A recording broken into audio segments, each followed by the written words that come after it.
All right, time for some more painting.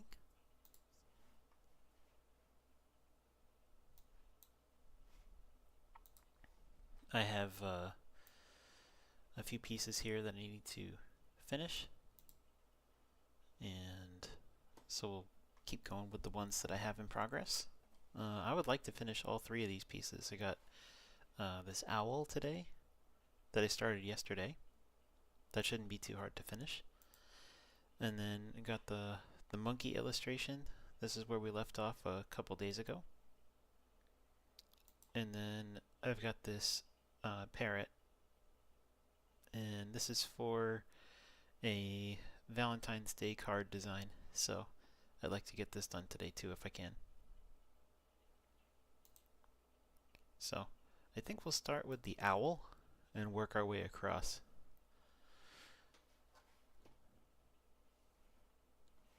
Let's see here.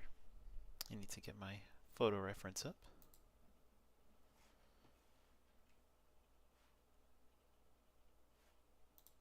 And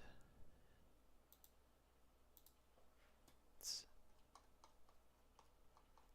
do. Hope everybody's having a good day today. There we go.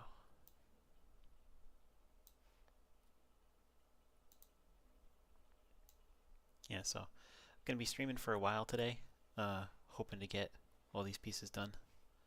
We'll see. I think I can do it. Gonna zoom in a little bit. There we go.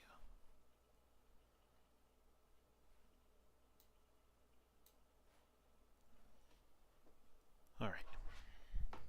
What layer am I on? I'm on layer 3. And what is this? This is just the highlights? Yeah. Okay, cool. I'm still in the rough stage with this one. I kind of go through and I'm not worried about being perfect. So I'm just trying to get the overall idea down. Hey, Martin. Let's see. I'll keep on this layer. And with the same brush and color and everything. Uh-oh. Pen's not working. Hold on. That means I have to restart my program. I apologize. Hold on. Do not save.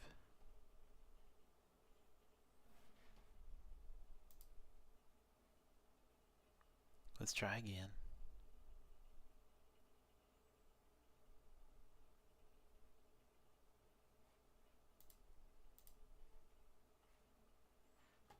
We'll start with the owl first. I think that was in here. Yep. Alright, does the pen work now? Yes, it does. I don't know why. Sometimes after I start the stream, if I've already had the program open, it glitches. Isn't technology fun?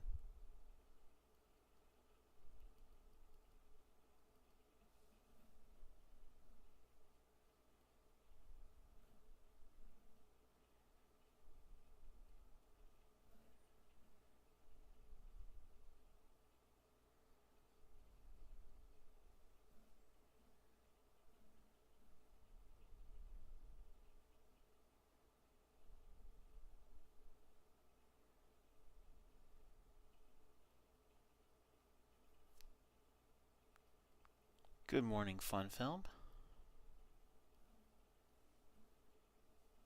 And everybody else who's watching right now.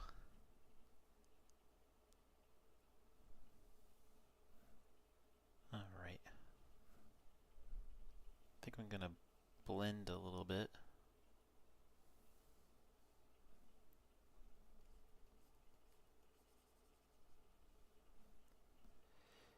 I do like blending in this. I just kind of wish that it didn't. It almost like erases it with the way it blends. Kind of wish it didn't do that exactly this way. But it's still a really great tool. So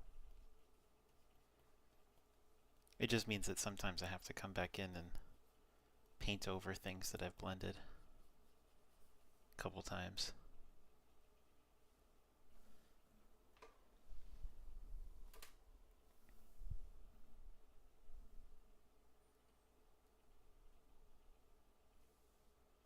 I think the other thing I might do is just lower the intensity of that color. This is a little better.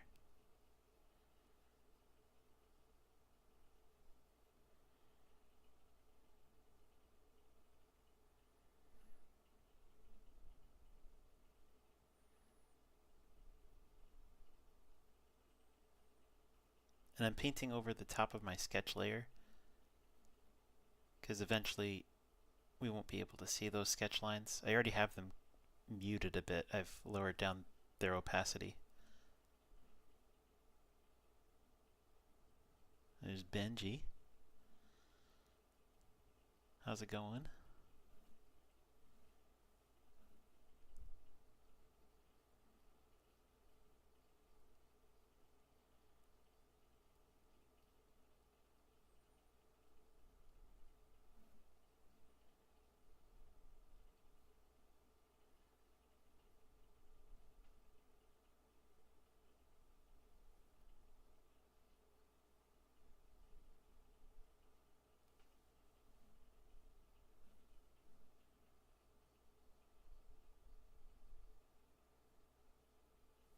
Feel free to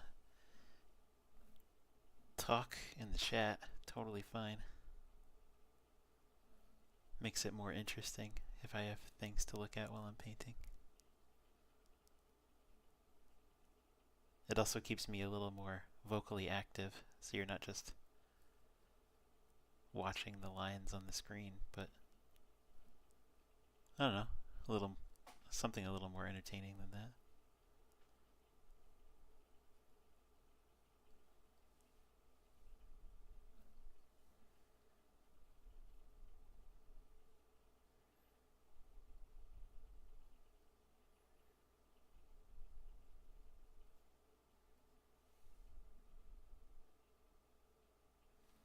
Yeah, I'm looking at this guy.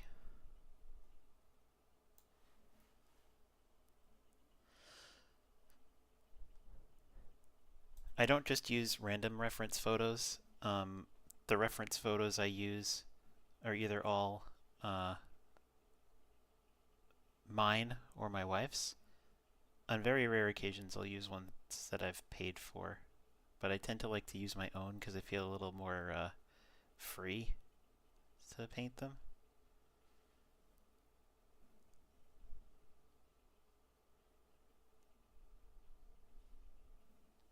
That one definitely needs to get a little more blended under here. There we go.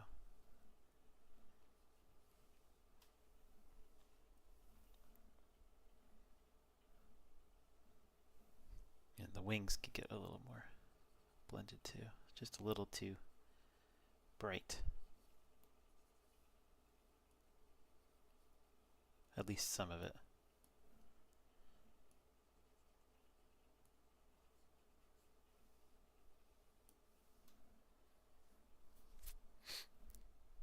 Okay, next up, we're going to do some darker darks. I'd say these are kind of in the warm, so I'll pick a really, really dark, almost black brown, and see how that looks. That's good.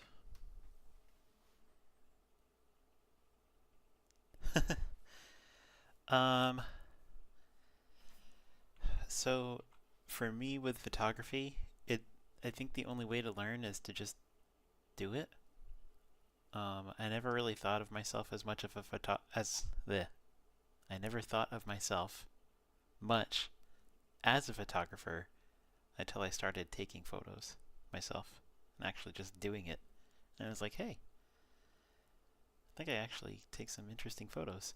And if you do art, it kind of lends itself to the same kind of visual interest in perspective, right? You think about lighting, you think about composition, color, action and mood. It's all the stuff you already know, just applied through a different medium.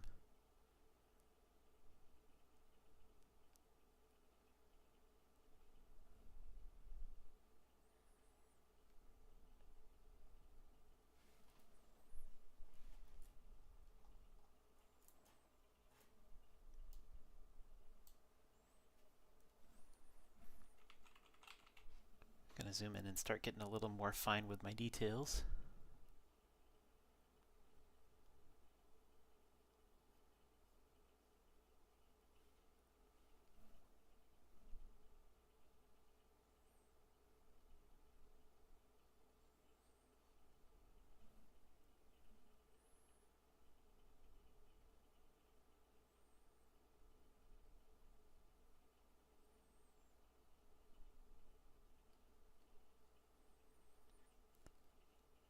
Cameras do matter to a point, as well as the lenses. I'd say the lens is probably more important than the camera in most cases.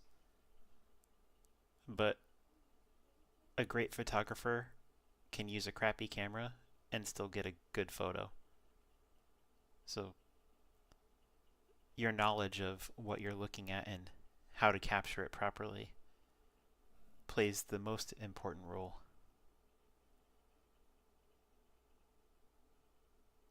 I'm sure Dustin will talk about this in his course that's coming up.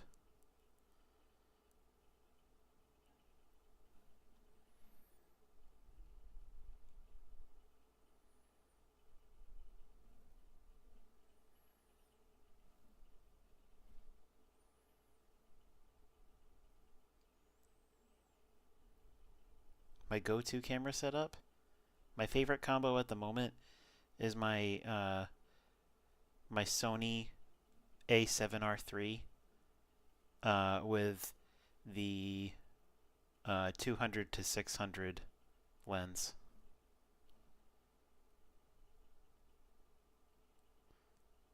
It lets me get in pretty close.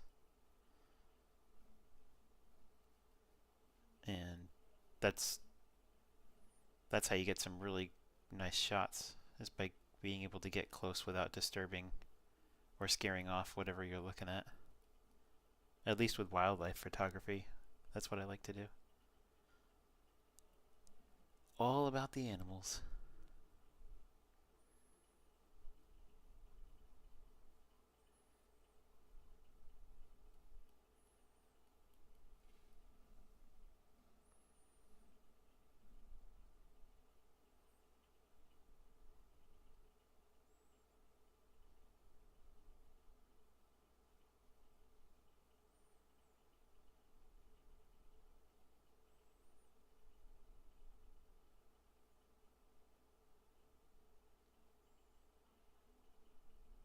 Yeah, I bet his course is going to be really cool.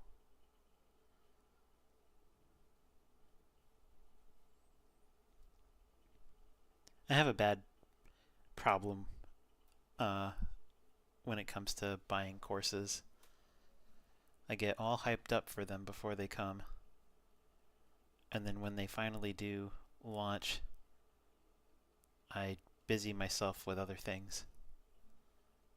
It's like, I don't know what I do to myself, but I have a lot of courses that I'm only partially done with just because I move on to the next thing so often.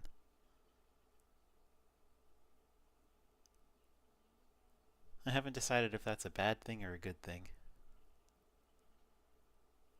I mean, I like that I'm busy. I like that I'm doing things. At the same time, though, I kind of do want to do more courses. I don't want to keep falling behind on things that I buy, invest money in. Oh well.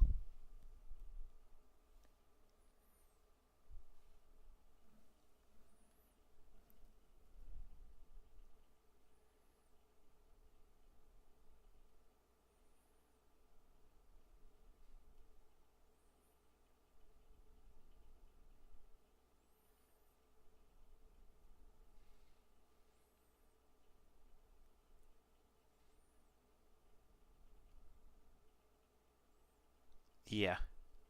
Yeah, same here.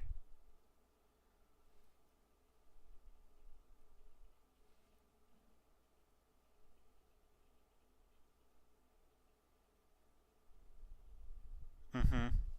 Oh, I know. I was so pumped for Procreate Dreams. I think I've opened it twice, and I haven't even drawn a single line. I've just opened the canvas, and then every time I go to sit down to do it, it's like, oh, I should probably watch the course. And then I start watching it, and I'm like, ugh, I need to get something else done first. And I put it back, and I don't know. I want to learn it. I just have to force myself to sit down and learn it. I end up coming back to stuff like this because I'm already comfortable with it.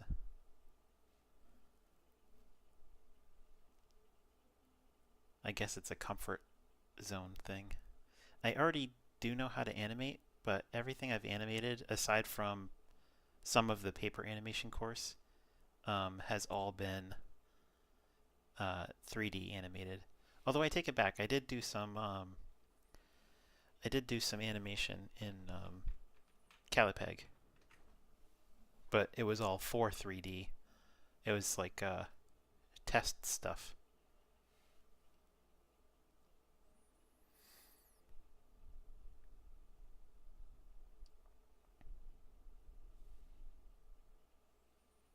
Yeah, there's a few courses that I've done and started from beginning to end. Um, I've almost got my uh, Aaron Blaise certification in character design. There's like one course left for me, and I just haven't finished it. I just have to go back and sit down and get it done. I think it's the expressions. I just haven't done the expressions course yet.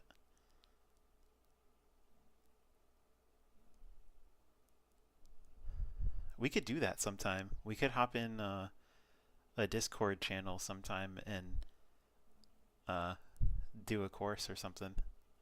That'd be fun. Couldn't live stream it. That wouldn't be right. But uh, we could definitely do it in the Creature Art Teacher Discord together, provided we all have the course.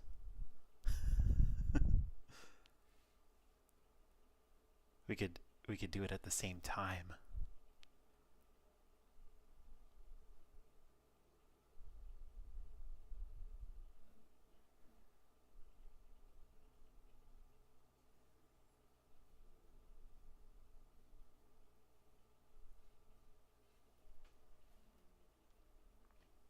It does sound fun, right?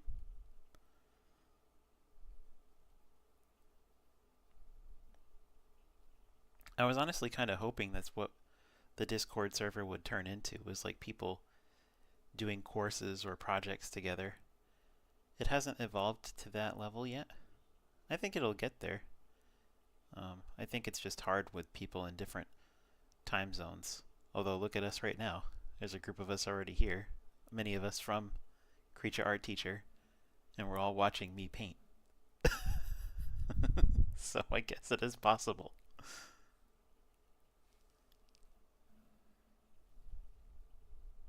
Gonna give him a little more rounded front eye. There we go.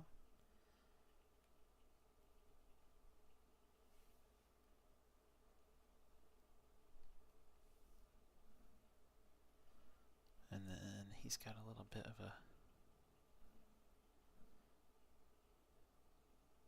shadow here in the corner of his beak.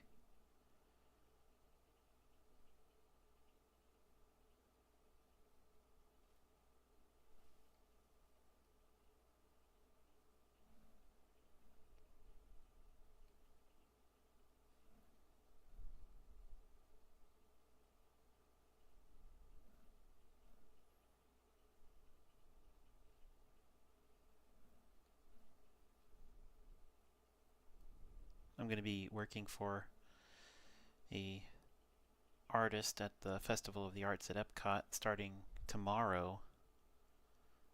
So I won't be live streaming tomorrow. Well, at least not in the morning. I might stream in the evening because I'm only doing a half day tomorrow. But yeah, it's gonna be full time for about a month, a little over a month, month and a half maybe. Um, and he's a really nice artist, and he does Disney stuff as well as his own stuff, and uh, looking forward to it. It's gonna be busy though, for sure. Festival of the Arts is always crazy. I've never worked it before, so should be interesting. Um,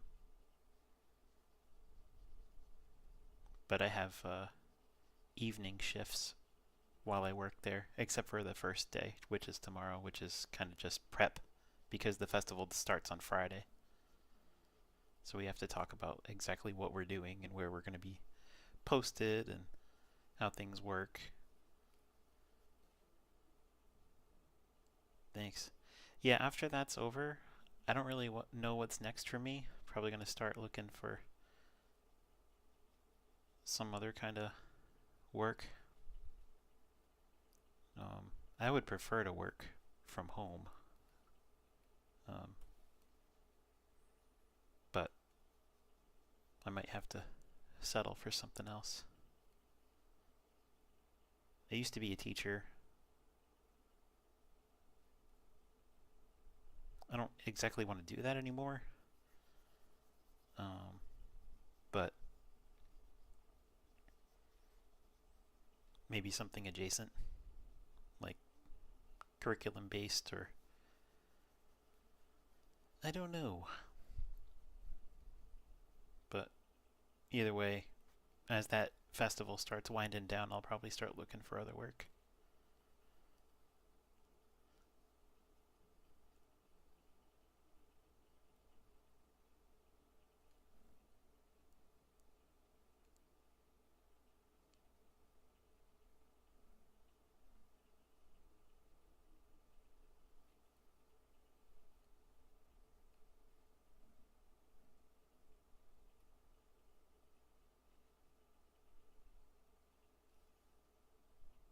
I could technically go slightly faster than this, but I don't want. I wanted to give it that painterly look, and I feel like if I go too fast, it starts to look a little more computer. But I really like the textures of the brushes that I use. Although I primarily use the generic oil paint brush that comes with Clip Studio Paint.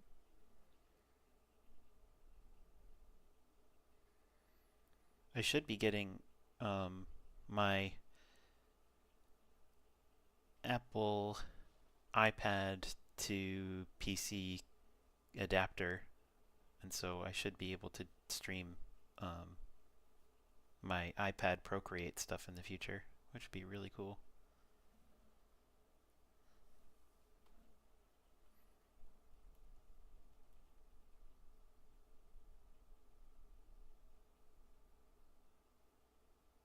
Because I really do like Procreate. I like the control.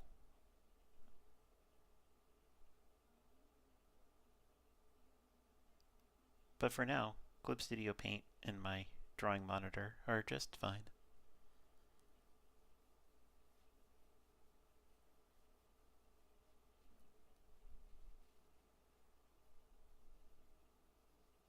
Now I'm kind of being loose and rough here.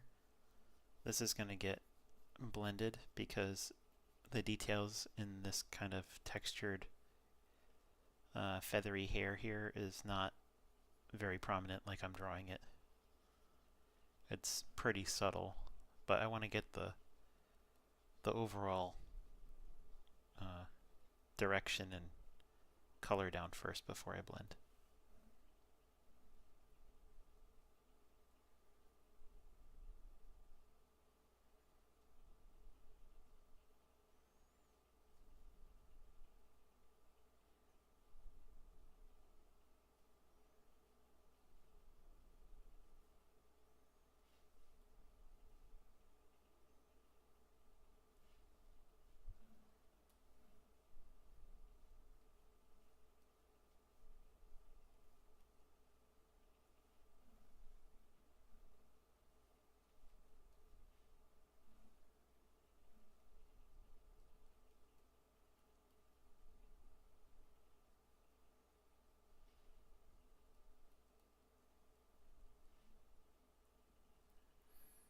of my New Year's resolutions was to get my 2D animation certificate. Down to 3 more animations. Cool, yeah. I haven't done the animation certificate yet, but I have bought it. Yet another thing that I need to complete. I did a little bit of the paper animation course, and it was really cool. And it's a lot of the same stuff. The principles are the same in animation no matter what medium you're using. So it's a lot of the same stuff I already knew from my other animation work when I was a student. But definitely other things to think about when you're using the paper medium and doing things in 2D instead of 3D.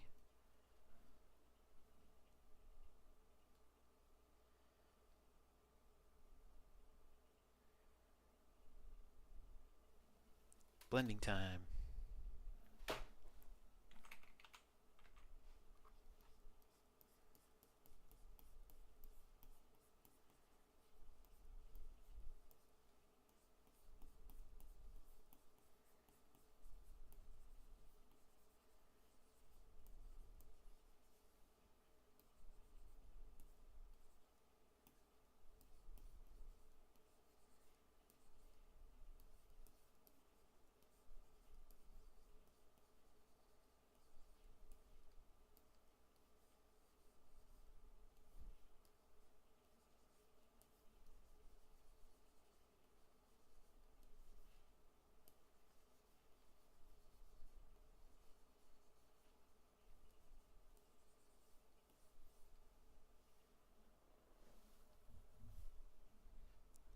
All right.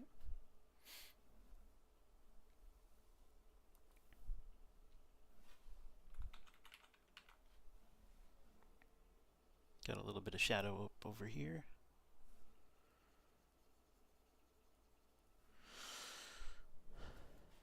Let's see what other chats are going on.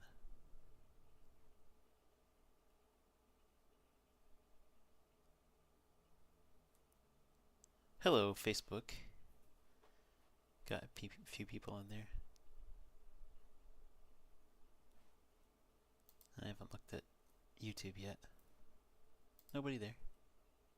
Nobody in Twitch either. Okay.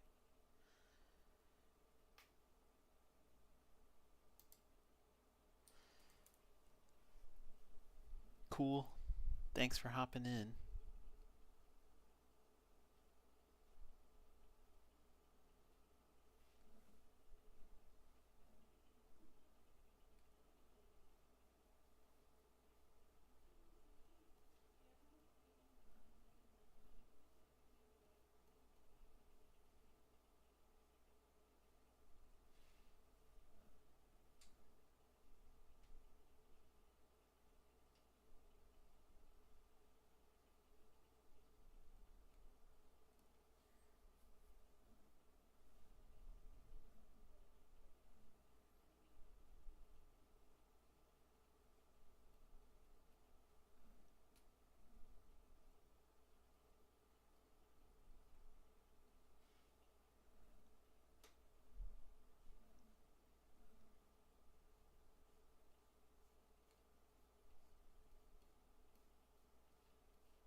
This one's a little... Whoa.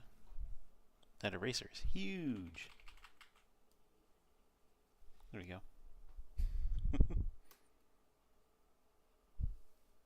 That was way too big.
Do I have a favorite animal I like to draw, or just animals in general?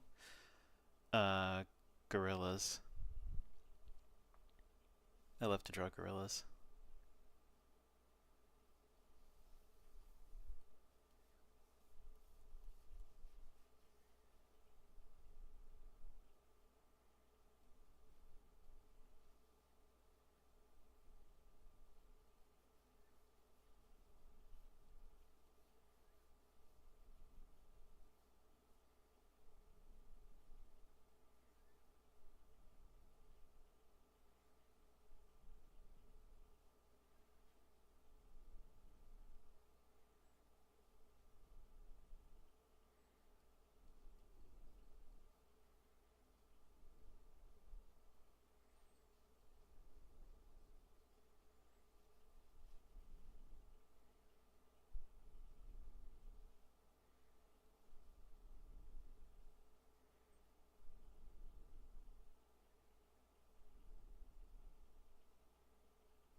Whoop. What did I do? Oh.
Yeah, now when I draw it this fast, it's not going to be the most technically accurate gorilla, but you know what it is.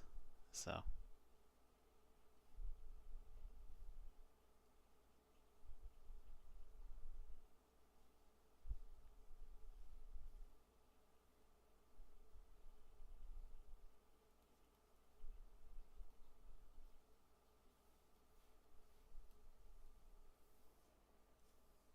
there you go. Quick doodle. Sometimes it's good to step away from what you're drawing.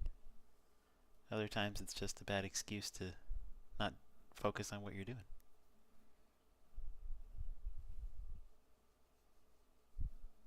As I was talking about at the beginning of the stream.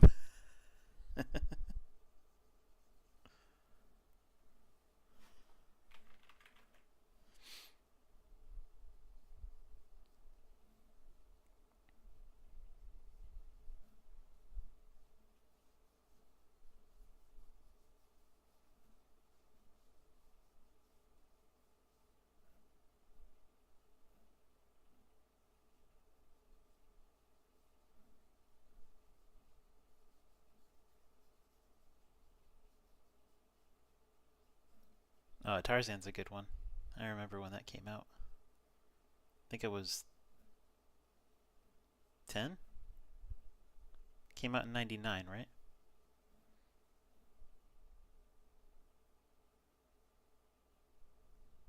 Yeah, I think it came out in 99 because Mulan was 98? I think it was the one right after Mulan.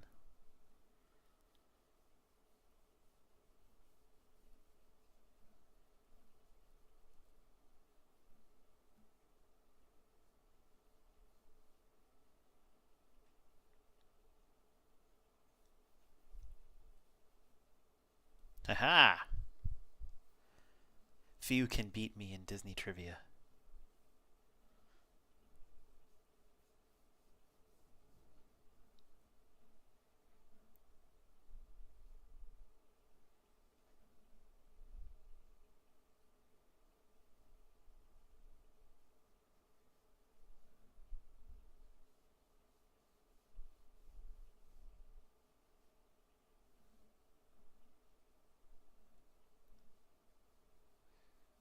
It'd probably be a good uh, Disney guide.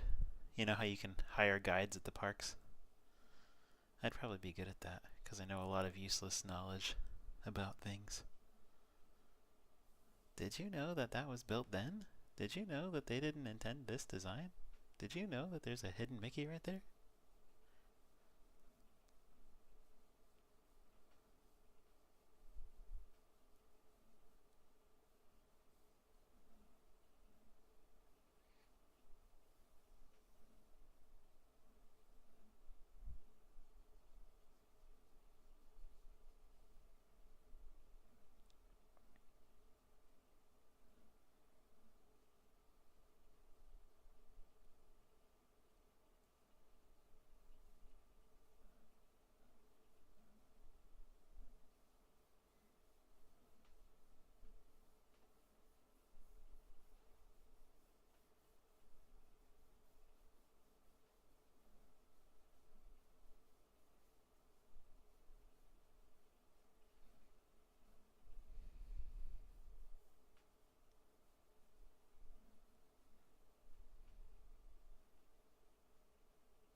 Yeah, when I was growing up, Disney was putting out movie after movie after movie, and they were all, for the most part, successes as part of that Disney Renaissance. That was my childhood, so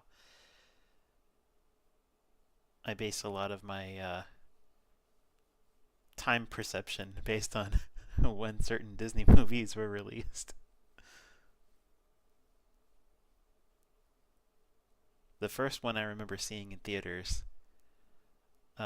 was Aladdin, which is funny because I was only like 2.5. Came out in '92, but I think it came out before my birthday.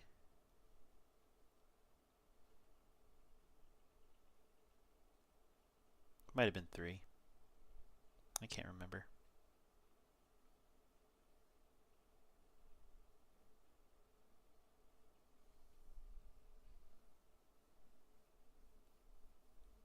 But yeah, I still remember going to the theater, seeing that film. And I definitely remember seeing Lion King. I must have seen that one in the theater at least 3 times, maybe 4.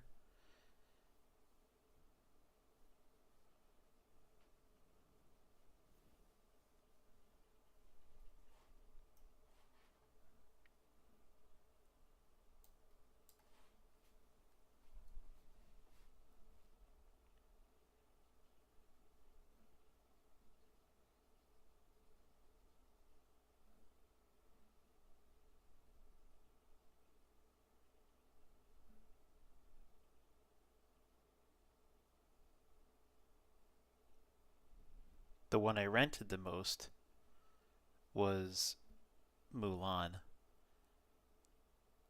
Man, it seemed like every time we'd go to rent a movie, when we were still renting VHS tapes, uh, we rented Mulan almost every single time.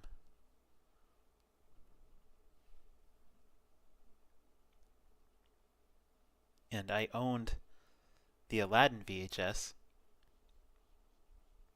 which was the first VHS tape we got with our new, I think it was a 24-inch tube TV. And at the time it was like, wow, that's so big. 24 inches. And you'd turn it on and it would hum. I was like, wow, we can watch this at home. And I watched that film so much I broke the tape. The tape literally just snapped. I was like, I didn't even know that could happen.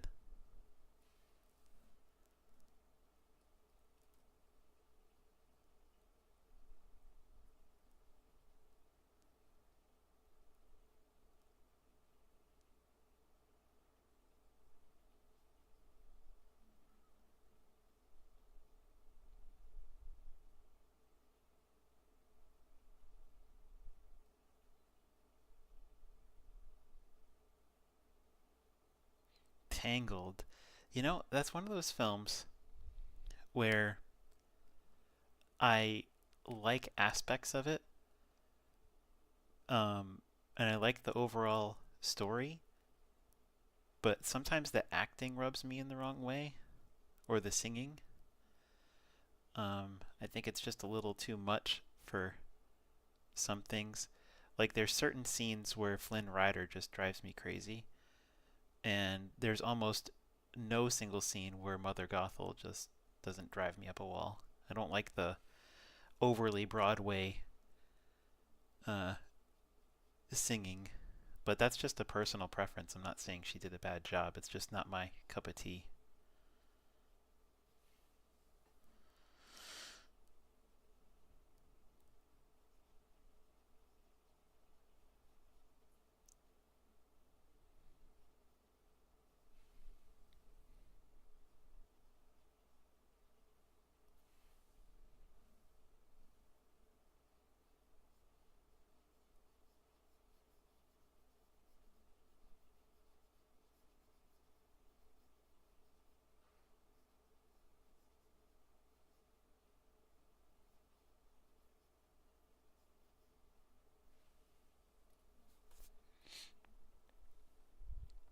Yeah, I'm not really a fan of that uh, overly Broadway style of singing where everything is loud and stretched and the vibrato is so jittery. Not my not my thing. I do like musicals and movies, you know, but just not when it feels too Broadway.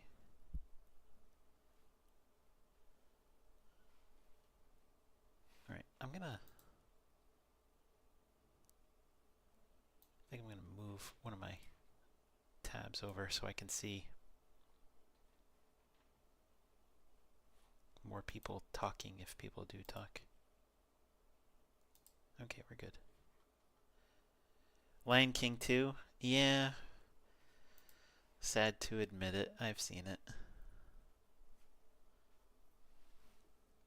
I did not like that one.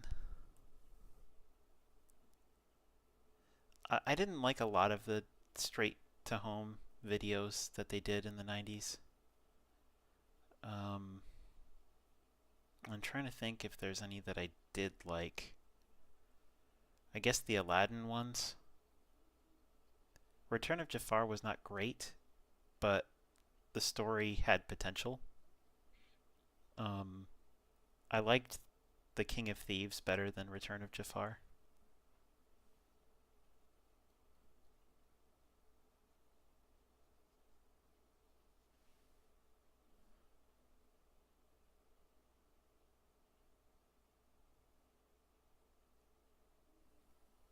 I don't know if Aaron has worked on um, any of the newer 3D Disney stuff. I don't think so. I think he's been too busy.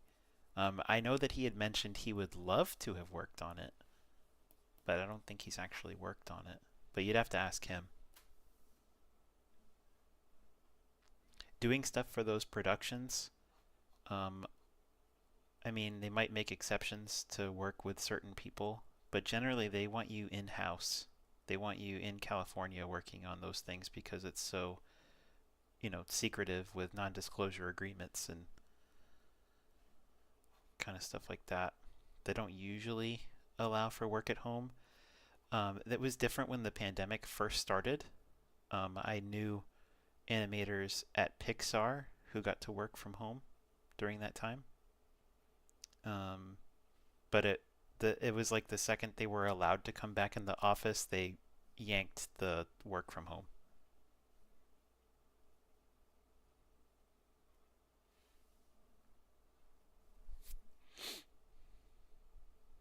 Yeah, that was the reason that the King of Thieves was, uh, I think, better received than Return of Jafar because Robin Williams reprised his role as Genie. There's nothing inherently wrong with the person that they have doing Genie when it's not Robin, but it's not Robin.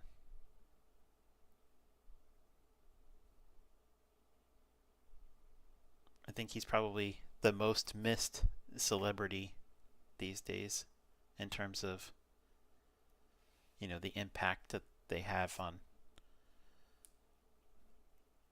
the movie industry as a whole. I think there's a lot of movies that would be a lot better with him in it.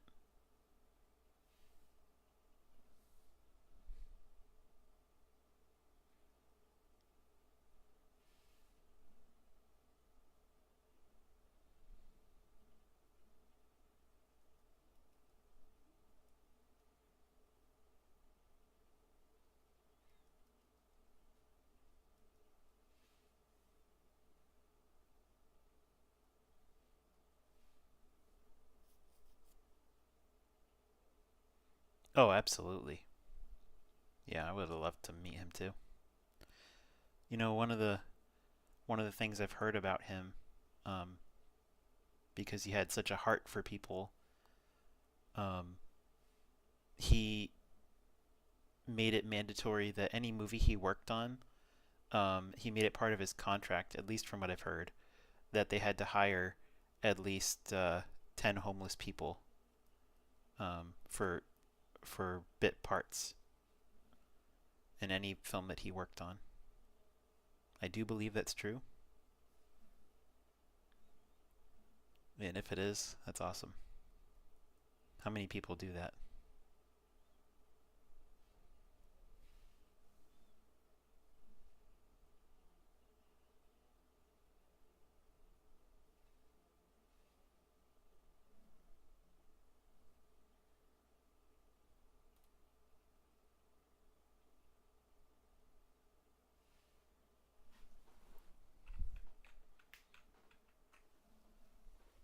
I also heard that he was supposed to be the Riddler uh, in Batman Forever, which as a kid was one of my favorite movies. And looking back on it now, it's like, wow, that was not a great movie. It's fun to watch and kind of giggle over, but it's not a fantastic film by any means.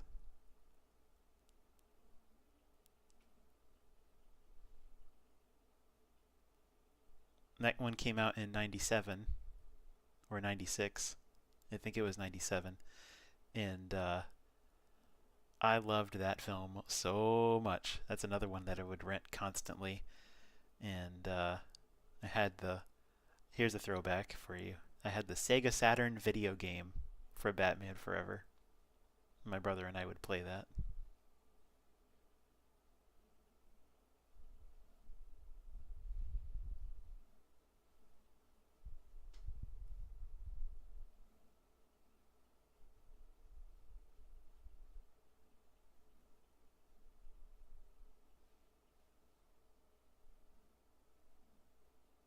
Sega Saturn was pretty fun.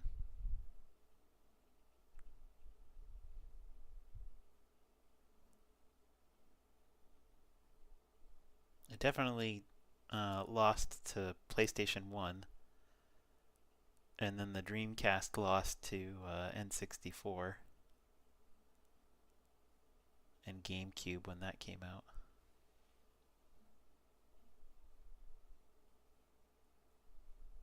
Now you got me talking about video games, of which I have played many.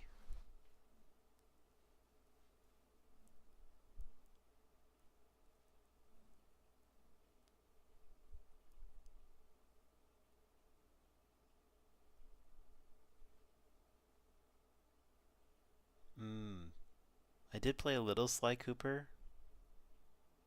Couldn't really get into that one. I never had Spyro, but I played it at friends' houses. And I did think it was fun. I just never owned it.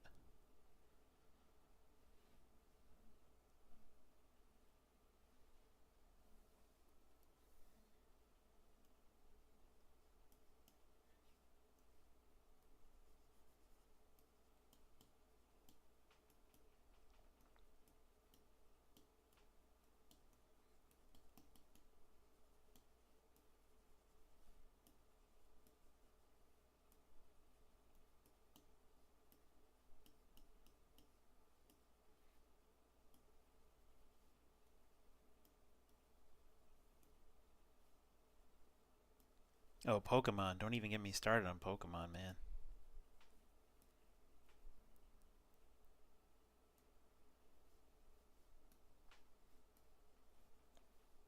I remember when Pokemon first came out.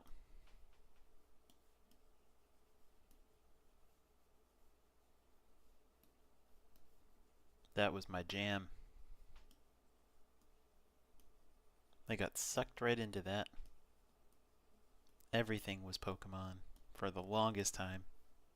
From like 1998 to 2002. Everything was Pokemon. What was my favorite? I have a lot of love for the original Red and Blue, which I got with a Game Boy Pocket. That was the whole reason I got the Game Boy Pocket, was for that game. My brother got the red, and I got the blue.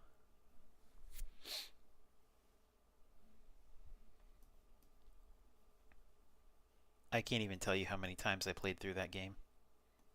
And then my brother and I would get creative, and we had a link cable, and once we figured out how we could do it and at what was the earliest point, which was pretty early on, we realized that you could trade as early as the first main city. I think it was Viridian City. You could trade with the link cable at that Pokemon Center. And so what we would do is one of us would hold the Pokemon and catch some extras like Spearows and Pidgeys and Rattatas, and the other one would start the game over like 6 times and get each starter twice, and then trade 3 over so that we'd both have all 3 starters right from the get-go at the beginning of the game. That was when we got more creative.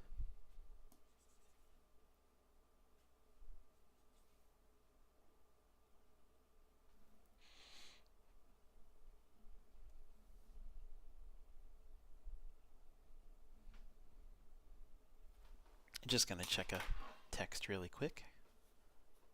Get some water. I'll move this back over so you can see a little bit more of his face.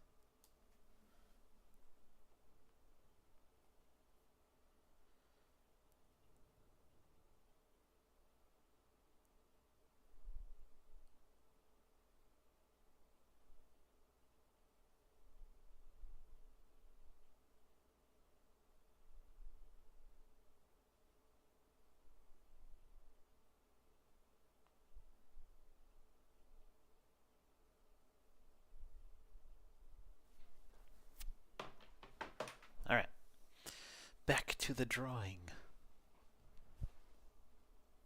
I think I might change the brush just to get a different texture in here. Let's see how this looks. Bye, Martin. Have a great day, bud.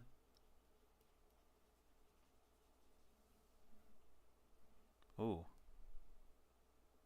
Oh, it's an eraser. Oh no. Undo, undo. Whoopsies. Let's try this one. What does this one do?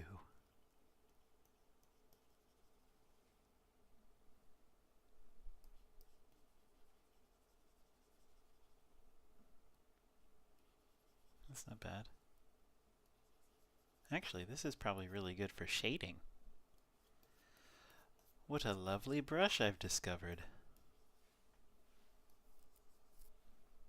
It's almost like an airbrush, but it's got some texture to it.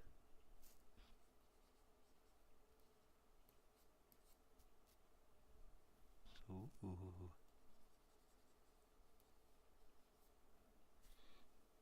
I like that.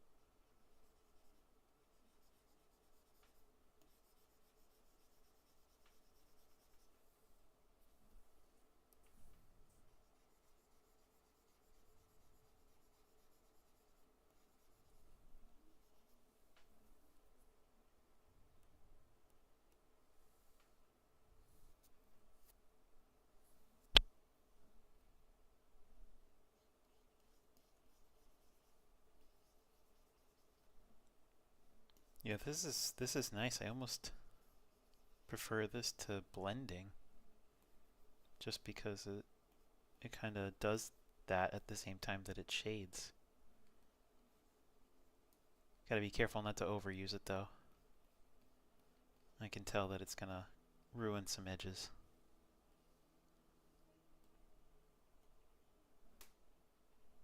But for the most part, this is a nice brush. I don't even know what it is. It's in some sort of Chinese or Korean. I think that's Korean.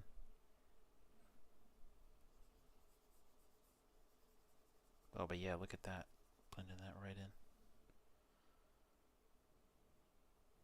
I think it is anyway.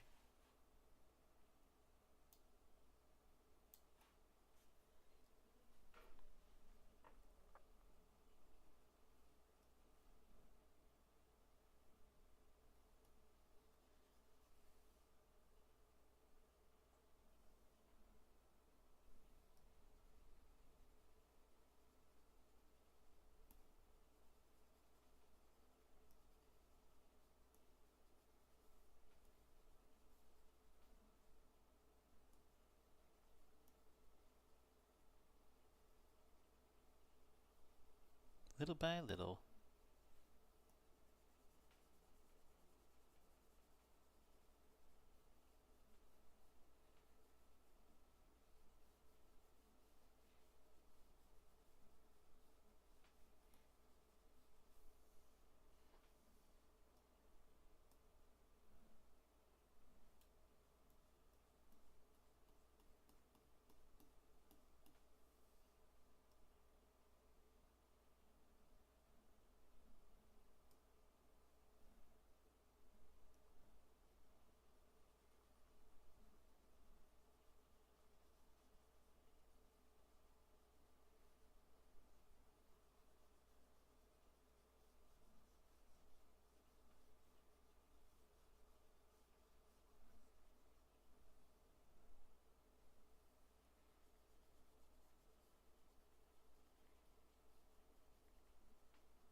I bet if I translated the brush, it would be like shader brush. It's like, wow, this brush is really good at shading. Duh.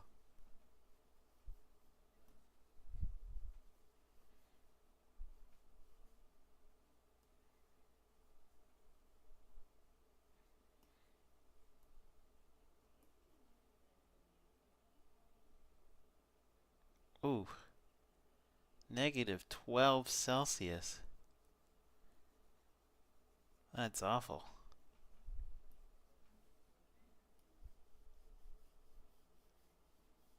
That's why I moved to Florida.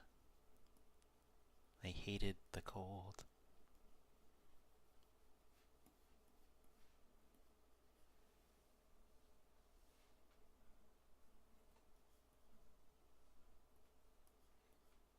No cold for me, thanks. Although it does get cold here, just not crazy cold. I can deal with chilly, but I hate snow and ice, especially having to drive in it.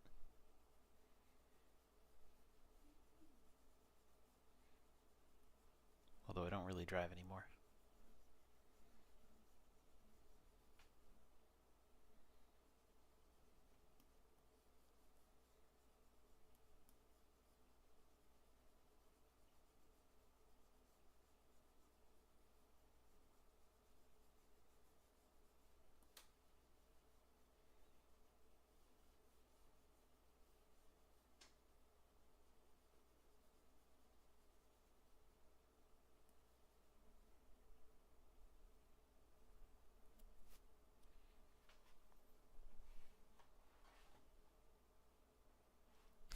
I keep forgetting Instagram has most of what I'm drawing cut off.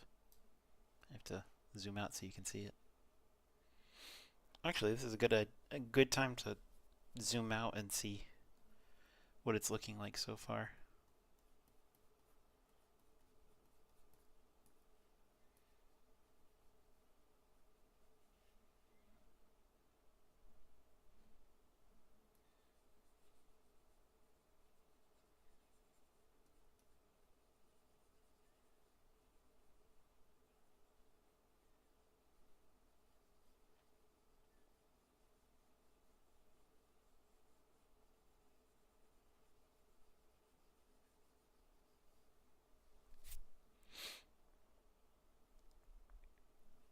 It's coming along.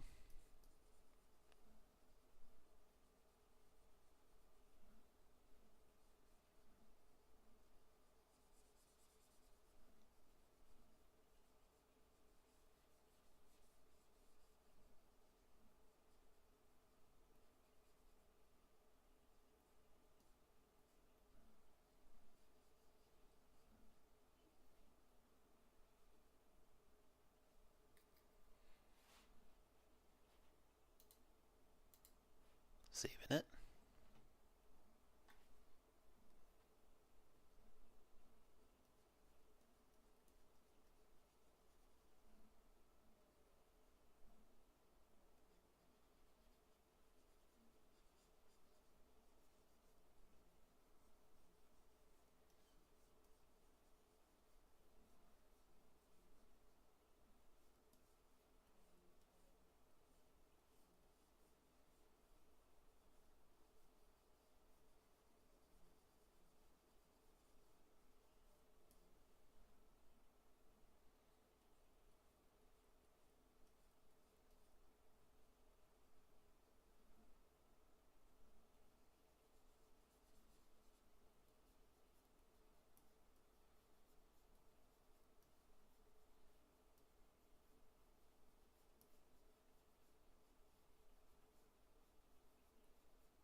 You know, I was thinking the same thing.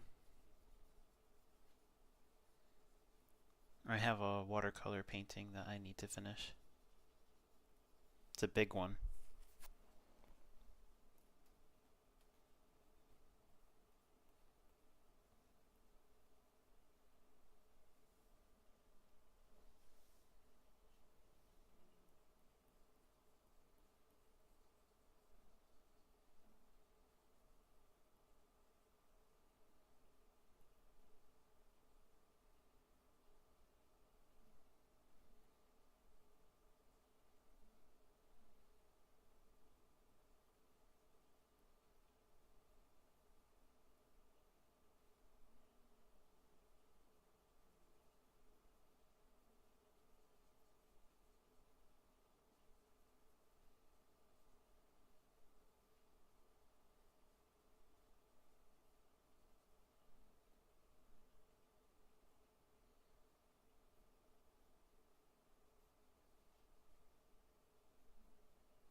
Bye for real, Martin.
Um, I have the uh, I have the event already uh, pre-ordered, but I'm not sure if I'll be able to attend it live. I might have to watch it in replay.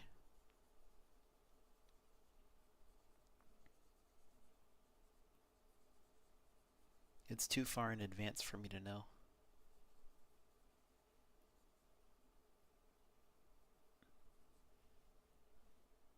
Mostly just because of my job situation. I'm gonna need to figure that out.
But either way, I always like to reserve a seat because I can always watch it again later.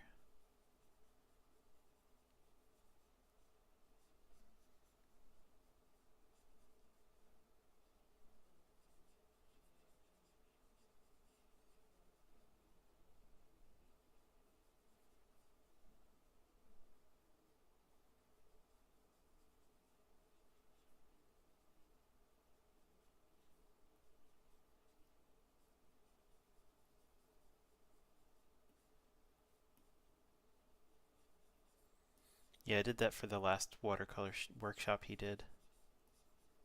I tried to attend it live, but it happened to be while I was on a family trip, um, visiting my home state of Rhode Island, um, seeing some family up there.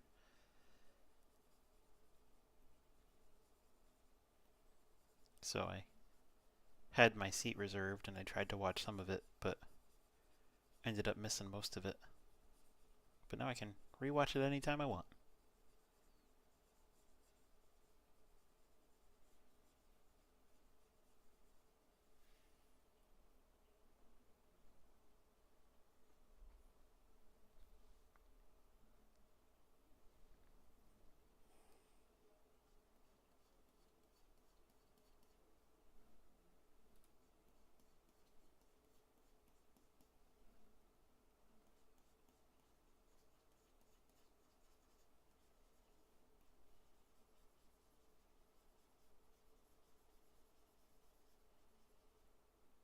Oh yeah, it's awesome. Huge benefit.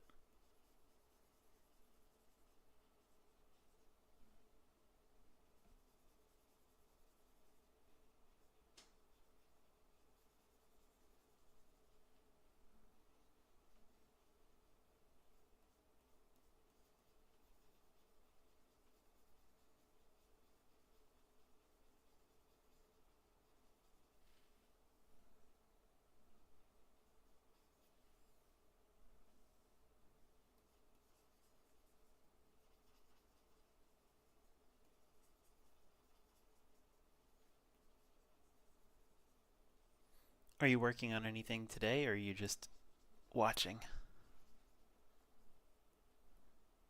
Just chilling and watching.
Ah,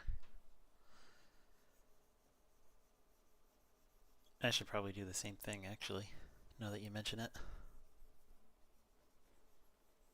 Because I would like to stream at some point today with my iPad, once my connector gets here. I've got some pieces I'm working on in that too.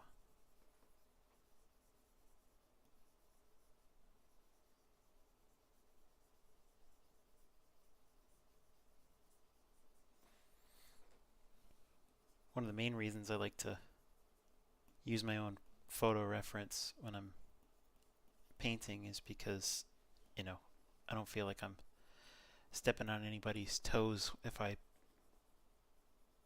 put up prints on my site when I'm done painting something. But, you know, if I use other people's reference and I try to do that, it just seems like wrong. Even if I've been given permission, I'm still kind of wary about it, because then it feels like, you know, it's not really mine in the end. Even if I paint it, it's still someone else's composition, someone else's capture. So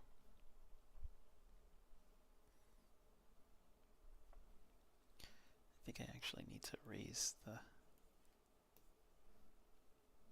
look of the shoulder here first.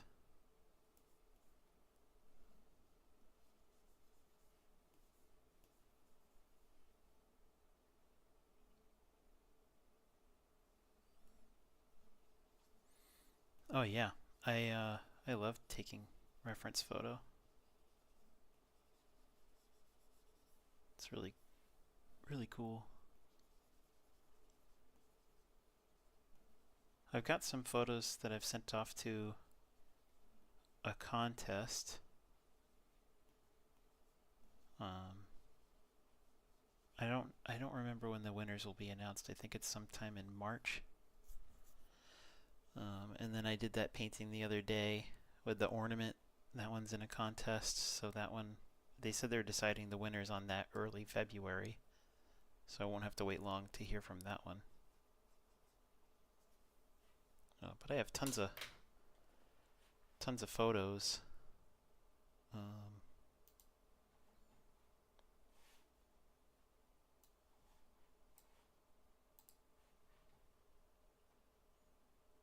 Got some favorites and things. This might eventually be something I paint. But I have a similar one that I've already painted in oil, so the lighting's different, but the overall position of the gator and how much his head takes up on the screen, that's all very similar to what I've already painted.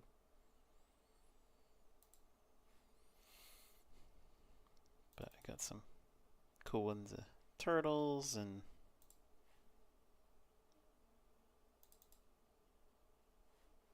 other animals. Got some of a coot. And then cranes and other birds. This was a kingfisher I tried to snap. He was so fast, I couldn't really get him. Still blurry.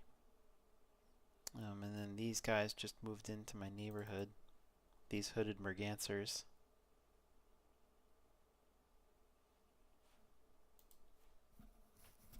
And I have sandhill cranes in my neighborhood. They just walk through. They cross the street.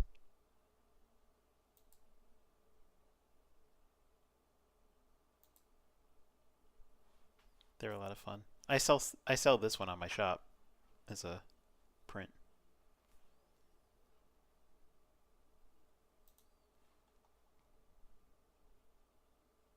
And then I thought this was a hawk over my house, but when you zoom in, it's actually a vulture.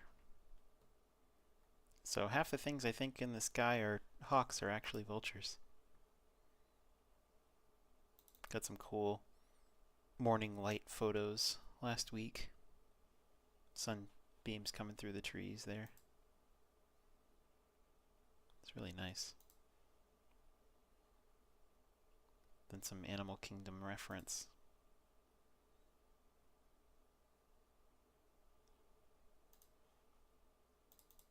This is part of a bird show that they have.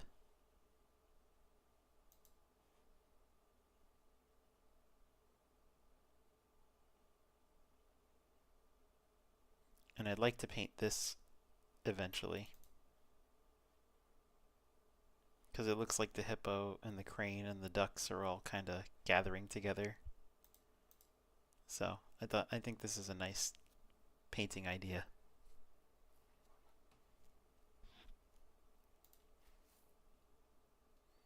And the zebra looked really sad.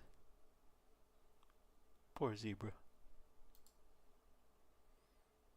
Oh, and I painted this one.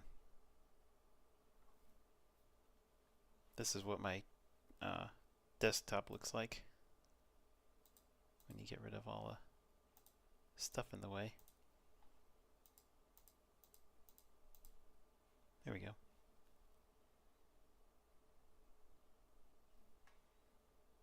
But yeah, I love to paint my own reference. It's great.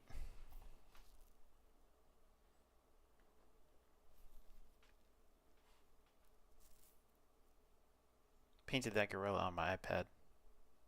There's just a level of control. I don't know why. I feel like I can get sharper details, just slightly sharper, slightly better lighting on the iPad.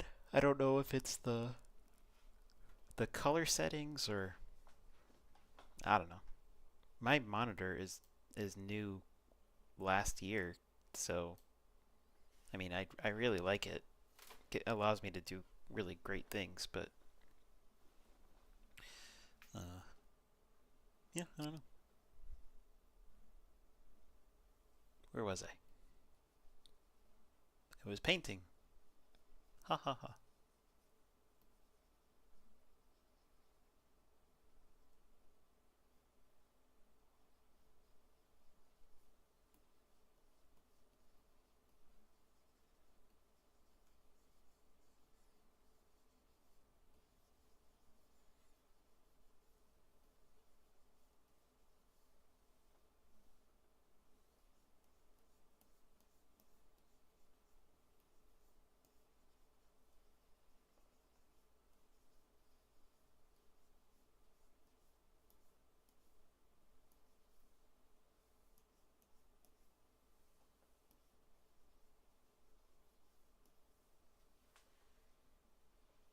Alright, and I think I'm going to lower that sketch layer even more.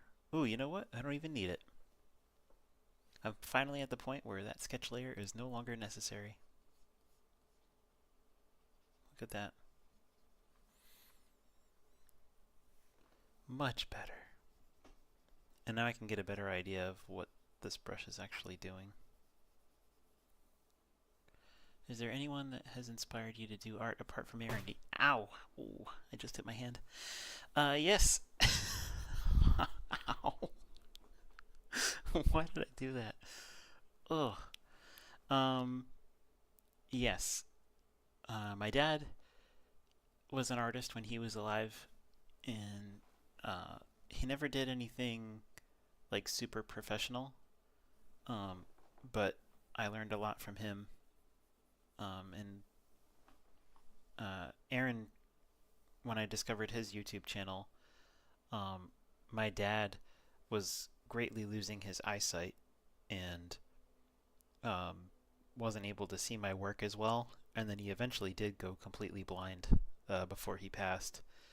And so I kind of got uh, down on art for a long time.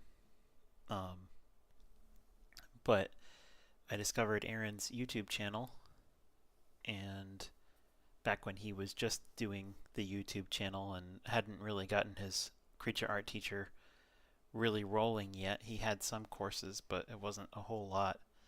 Um, that's when I discovered his work, and I just devoured it.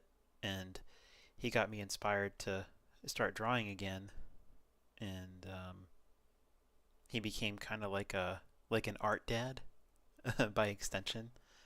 Um, not because he was overly involved in my art, but because I watched his content and studied him and tried to follow his same process. And I bought some courses and kept practicing. And so he became that motivating, uh, detached mentor for me. And then when I finally did get to meet him um, at the workshop uh, over a year ago, um, I told him, and he gave me a big hug, and that was really awesome. It still makes me feel happy. What? Oh, I turned that layer off. Okay.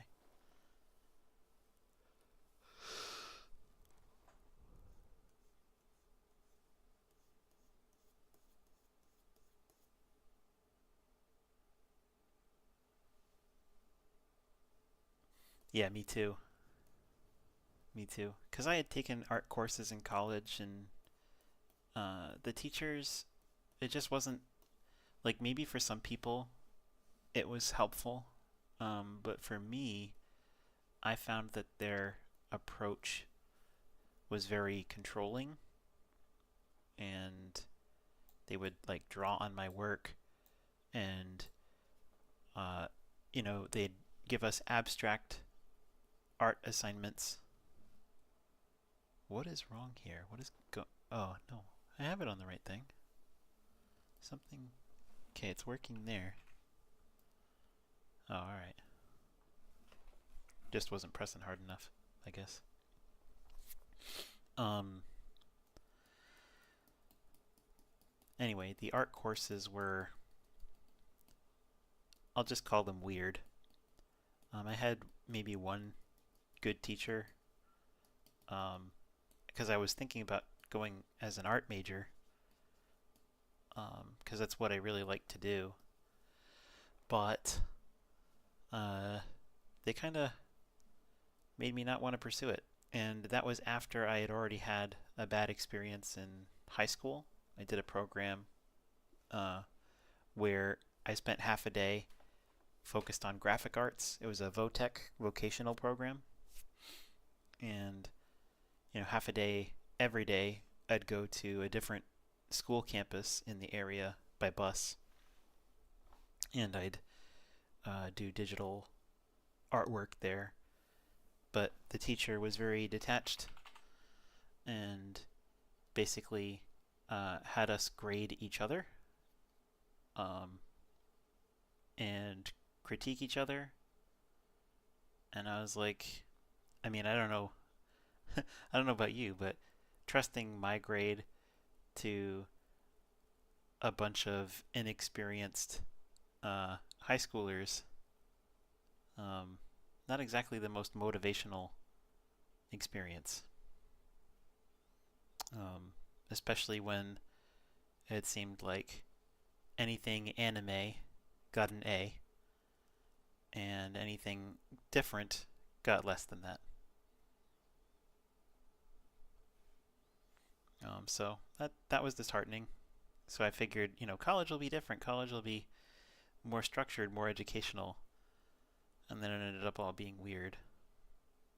And so I was just like, well, maybe this is not for me. And that kind of coincided with my dad beginning to lose his sight. So a lot of things kind of compounded, and my love for art just kind of waned for a while.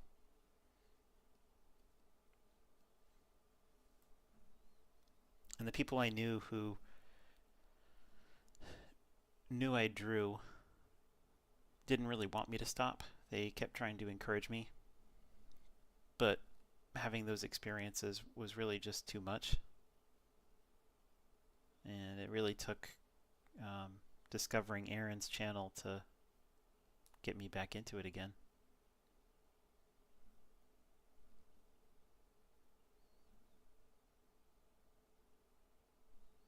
Yeah, well, I don't want to say names, but their method of teaching was to put a book in front of us and say, read this chapter, and then do this assignment while they sat at their desk. So that's not exactly how a person learns to do art. That might be okay for studying history or certain parts of language or math, but definitely not an entire subject in any area. Most certainly not a subject that's so hands-on like art.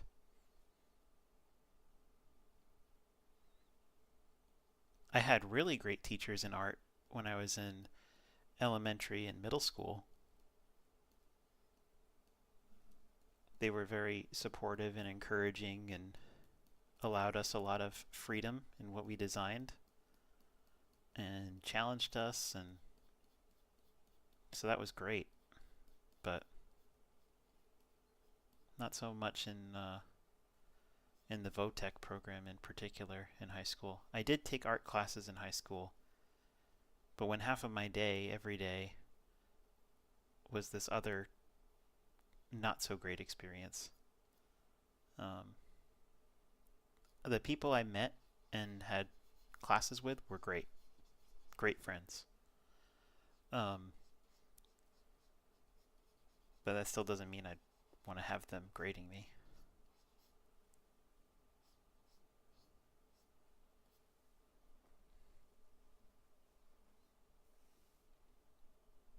Oh, thank you, Fun Film. Yeah, I do give all credit to him. God's blessed me with really great things. I'm trying to use it. I'm hoping it builds into something.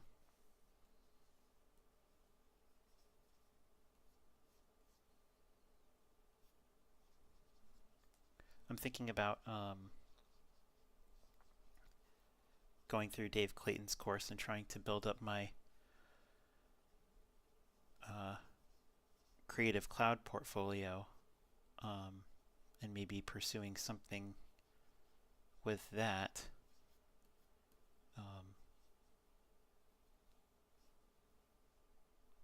Because I honestly don't know what I'm going to do after the festival.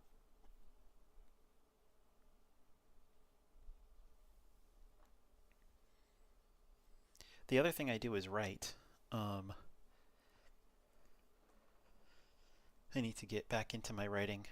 It's fallen off while I've focused on getting my shop up and starting my business and all that kind of stuff, which hasn't been as successful as I would like, but I know it's always a slow start, so I'm giving myself patience as it gets rolling.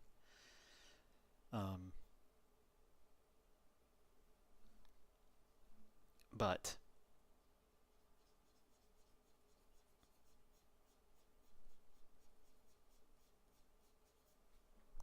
lost my thought.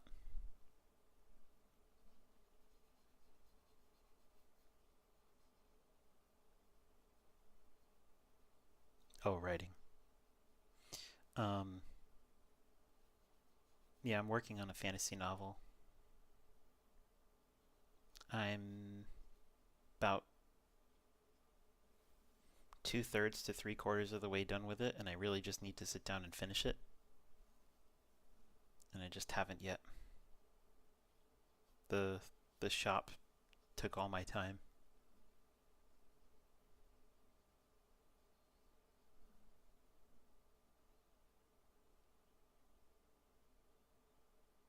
Yeah, that's actually what happened when I uh, stepped away from the art major and went in a different direction. I chose uh, English as my degree instead of art. I was going to go into communications, but it I tried a couple classes and instantly decided nope. Before I even got far into it, I was like, no, this is definitely not what I want. So um, I leaned into English instead, and that's what I majored in with a concentration in creative writing. Um, and my college mentor, because everyone at my school had to have a professor mentor um, that was assigned to you based on your major and I think maybe even your name. You got paired off with a professor. Um, he was actually a well-known author, Thomas Cobb. Uh, he wrote uh, he wrote a book called Crazy Heart that and eventually got turned into a movie, and Jeff Bridges won Best Actor because of that. Um, it's a while ago now, but I remember uh, he was teaching me when that was getting optioned, and uh, he was still my professor when uh, Jeff Bridges got the Oscar, and I think my professor got to go to the Oscars. I can't remember if he did or not. He was really great. I learned a lot from him. Um, he focused more on character and story and conflict. Um, every creative writing class I took with him, he always started with the same statement: if you're here to learn how to write fantasy or to have me critique your fantasy plots or science fiction, I can't help you. And so I was like, oh no, because as a person who wanted to write a fantasy novel, I was like, but that's what I want to do. But I stuck it out and learned a lot about just writing in general, and so it was a really great experience. Um, he was a really great teacher.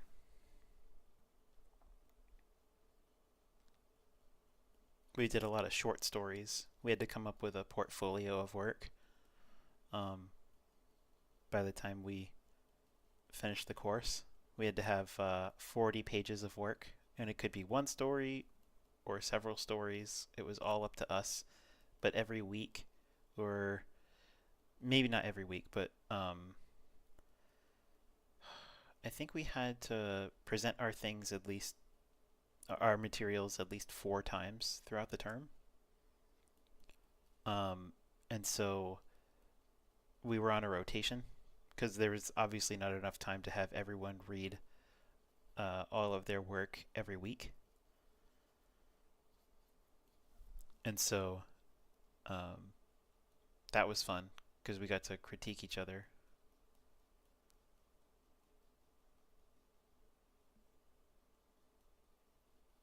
Got a lot of good feedback that way.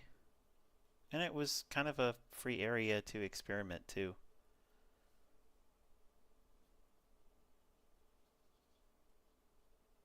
Try things out, see how they work. It wasn't like a judgment zone where it's like, oh, you're not a very good writer, are you? It was always, with the attitude of, I don't know if this is coming across as clearly as uh, you think it does, or maybe it would be better if you tried uh, having your character do this. And the advice was always, take what you like, leave out what you don't in terms of feedback. You are not expected to take everyone's feedback and automatically apply it every time. So it felt like a very healthy creative environment.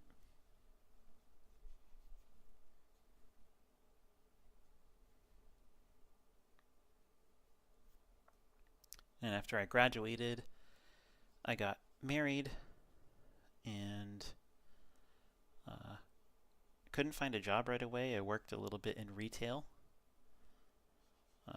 for a clothing store. And then once my wife graduated, because her credits didn't roll over with mine, we moved to California. She was a year behind me just because of that, although we're the same age. And when we moved out to California, I got a job doing extended care for a middle school and elementary school, and then shifted completely over to middle. And then I did tutoring for a few years with a program where I was the administrator and lead tutor.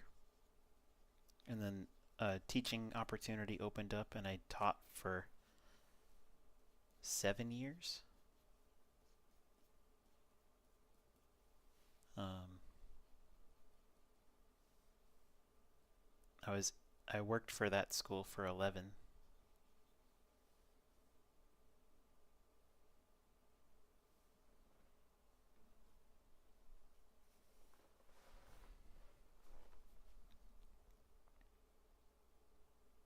And so all of my experience is teaching. I attempted to do a teaching job out here, and as I was going through their training and everything, it just emphasized all of my worries as a teacher, and everything was disorganized and chaotic and just too overwhelming. And so I bowed out before the school year even started, and I decided to just focus on my business instead. And I'm still trying to get it going. It's up and running now, but just needs more time, I think, more exposure. I'm hoping the streaming brings more awareness about who I am and the quality of work I can do, and hopefully it leads to something.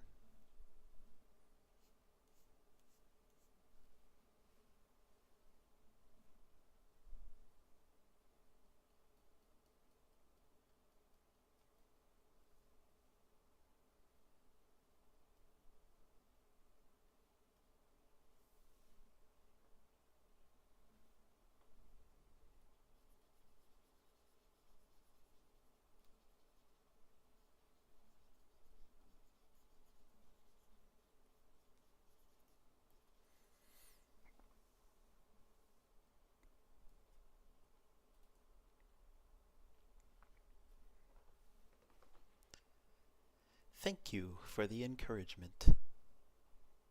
I'm doing it again. I'm like losing half of the image on Instagram. Everybody else can see everything, but Instagram cuts it off. Crazy.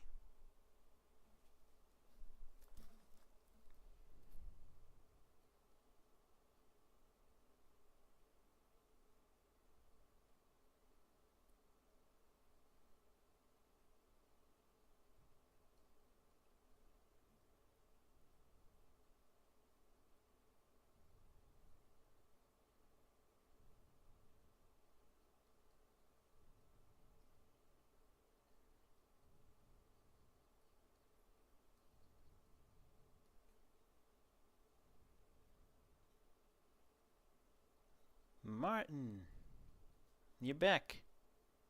You missed my life story. Sorry.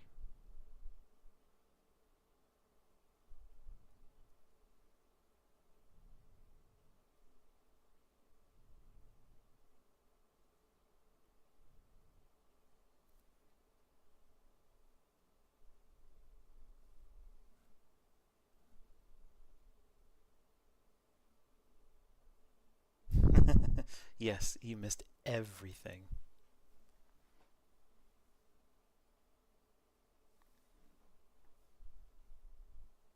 All of it.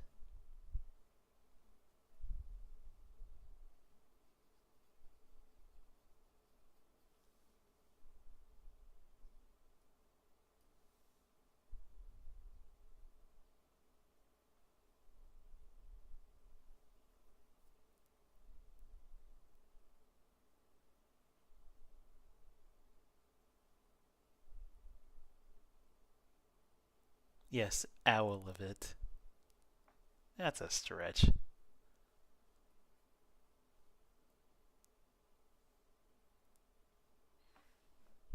Boo.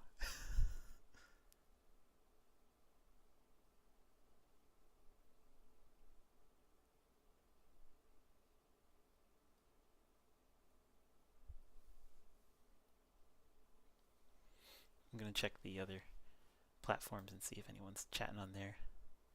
No. And no. Okay, we're good. Back to Instagram.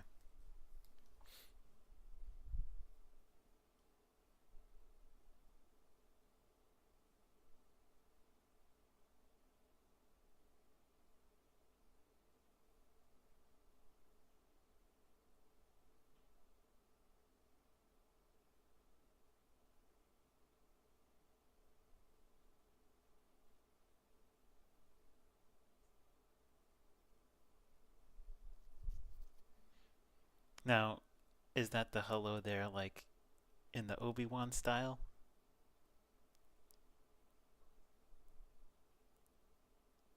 Hello there. Like that kind? Is that what you're doing?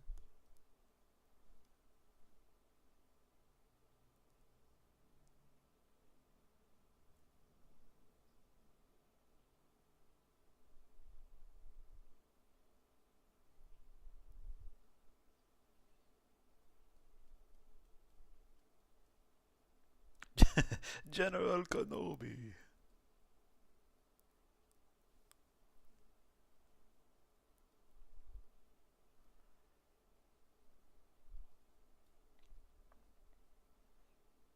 You know, nothing beats the original Star Wars, but those were still fun. They weren't masterpieces, but they were fun. The original Star Wars, masterpieces. My favorite's Empire Strikes Back. That's probably everybody's favorite.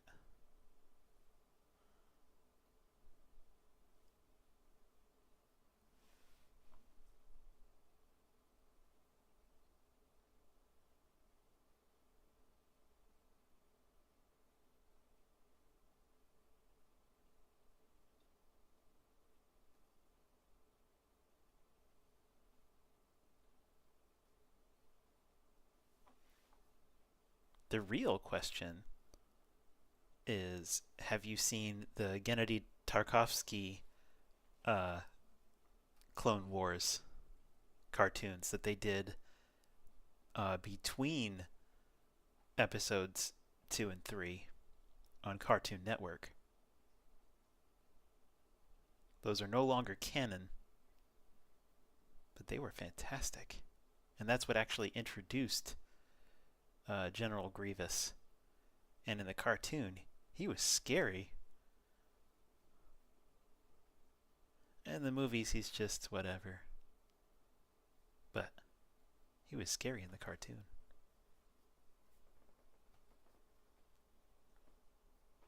I can't stream it, but I could show an image.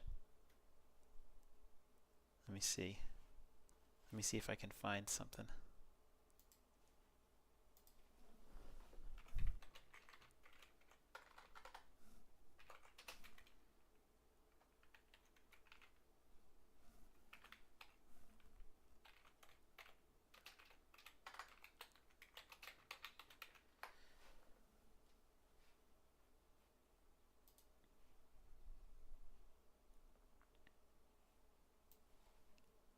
this Clone Wars.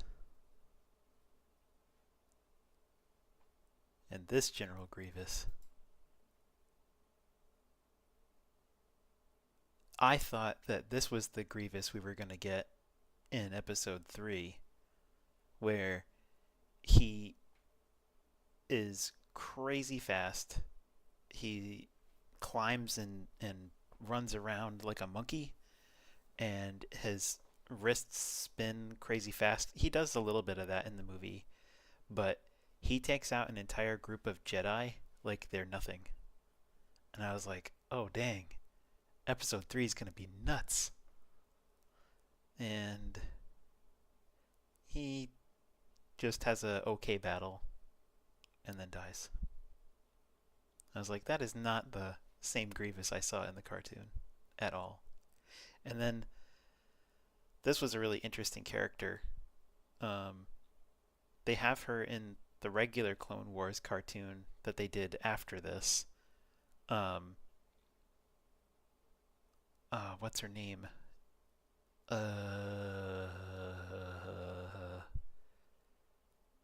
Ventress, Asajj Ventress, and she's a pretty intimidating character too.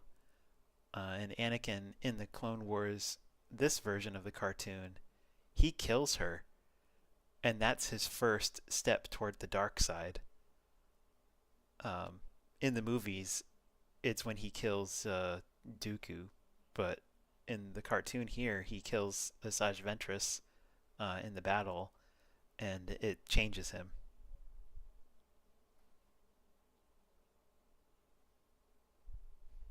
This cartoon was so cool. I loved the cinematography and the lighting design. Gennady Tarkovsky is the same person who did Samurai Jack and Dexter's Lab and Powerpuff Girls. You can tell it's got that same look.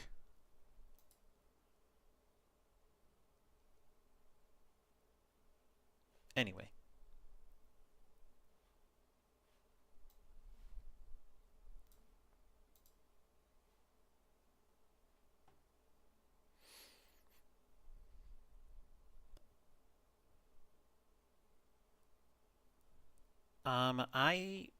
I bought it off of Amazon a while ago. I wonder what it's going for now. Bought it a few years back and it wasn't bad. It's called Star Wars Clone Wars. There's no the.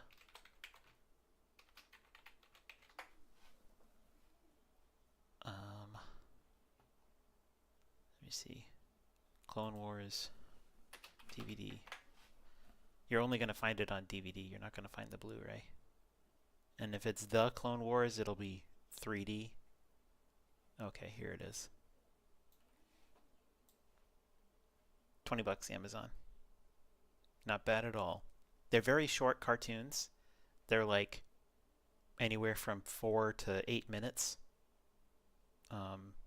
There's like 12 or 14 per season. They only did two seasons of it. There's a second one. Volume 2 is more expensive because it's better. But you need both if you're going to watch it all. Remembering that it's not canon. Not that that matters anymore. We'll see how long Disney's able to actually keep Star Wars alive before they have to potentially sell it. I mean, they're doing a lot of damage to that brand, unfortunately. I don't know how sustainable it is for them to continue to put money into something that keeps losing money.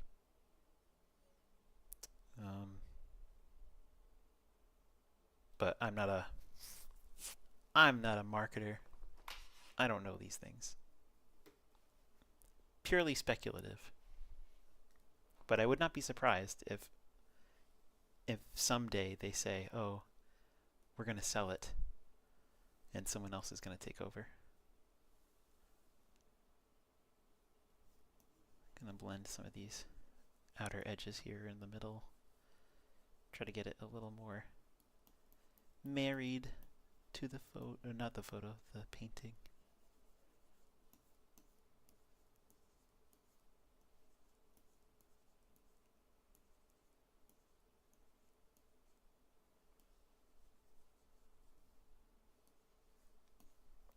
I do plan on taking a lunch break soon, and then I plan on coming back and working on this more. I thought I would have enough time to do uh, this and finish up 2 other paintings, and that is not happening. I get too detailed.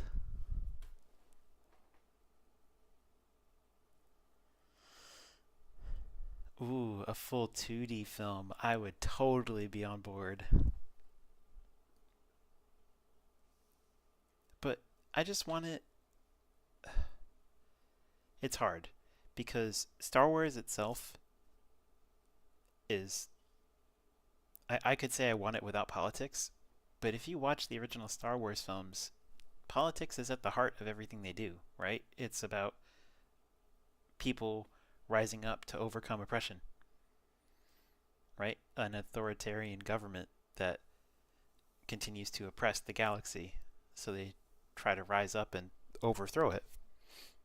That's very political, but at the same time, it didn't feel like they were, hitting you over the head with a message.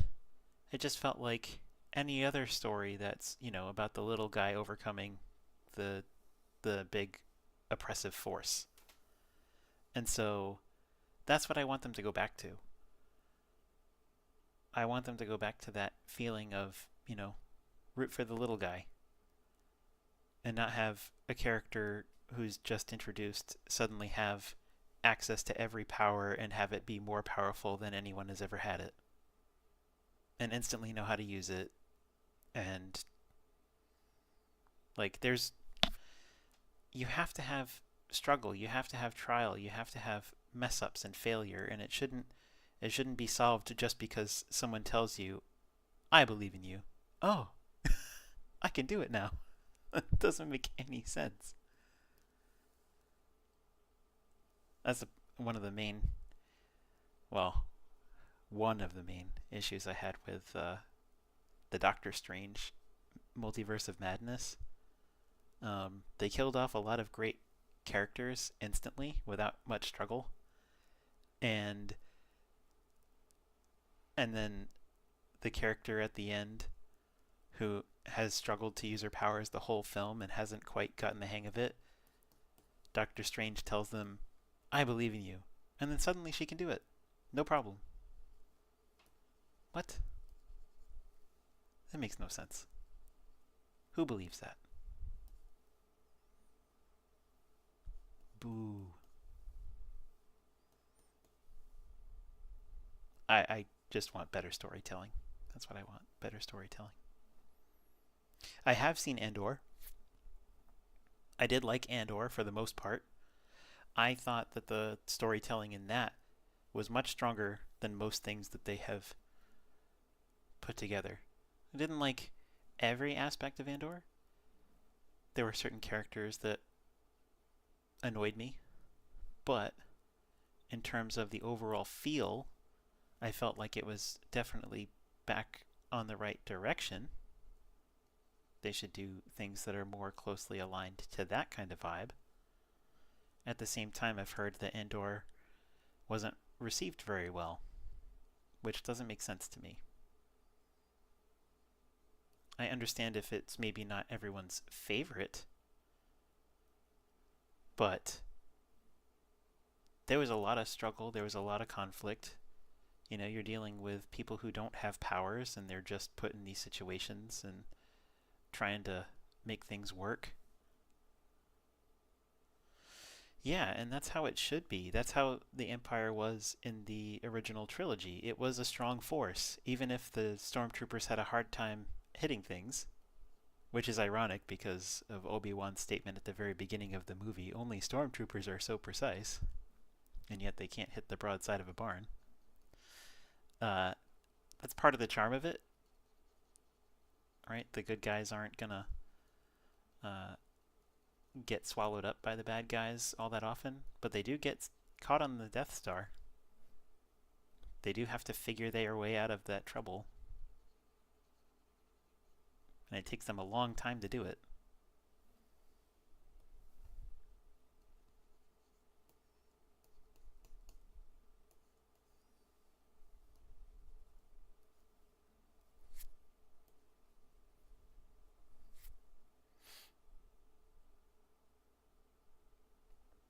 You have a lot of catching up to do with Star Wars series. What have you seen? What have you watched in terms of Star Wars content? Okay, how about the films?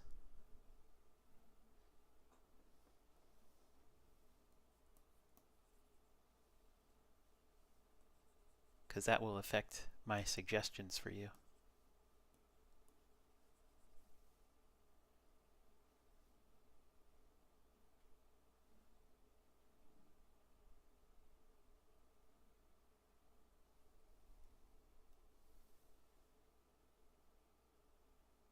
You've never seen the very first one? So have you seen The Empire Strikes Back? Or Return of the Jedi?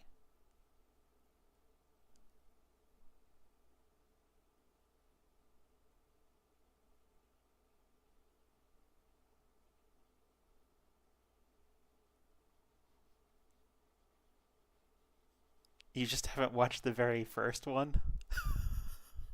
That is odd. I've heard of people not having watched the original trilogy before as a whole, but never just the first one. My recommendation to you, before you watch anything else, Star Wars, is to watch the first Star Wars, where it all started.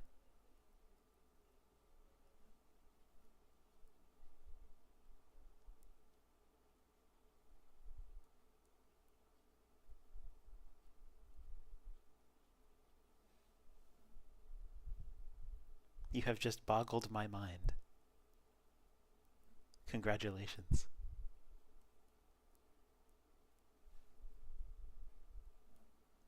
I'm not sure if that's what you're aiming to do today, but you have succeeded.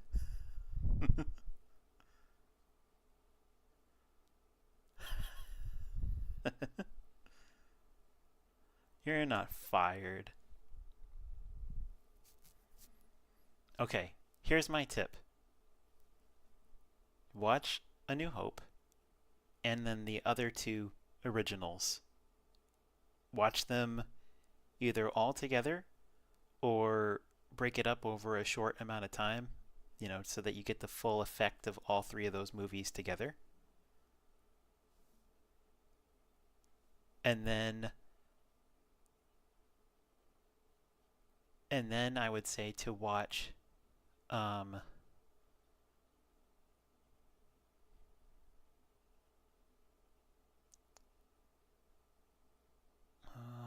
you know what? Just watch those three and never bother with anything else ever again. That is my tip. Watch the original 3 Star Wars films in order, and then just consider yourself a Star Wars fan and say, I'm done. I've seen everything I need to see.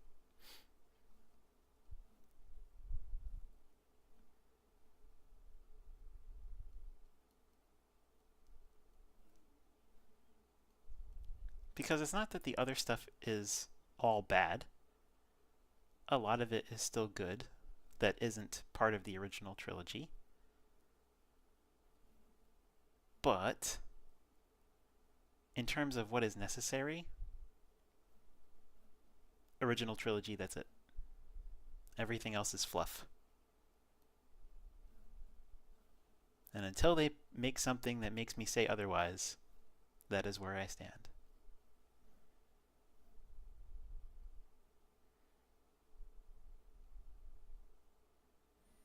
I think I need to go back to... Oh wait, I am on my oil paintbrush. Do.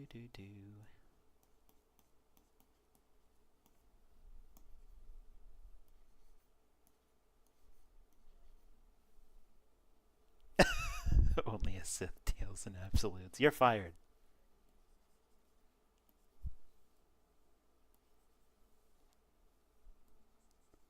The most ironic statement ever. Unless he's secretly telling the audience that he's a secret Sith the entire time.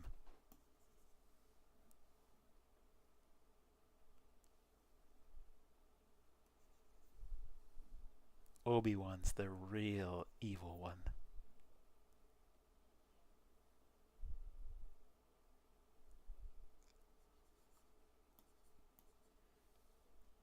Have you heard the theory that the original villain of the first 3 films was supposed to be Jar Jar Binks? Have you heard this theory?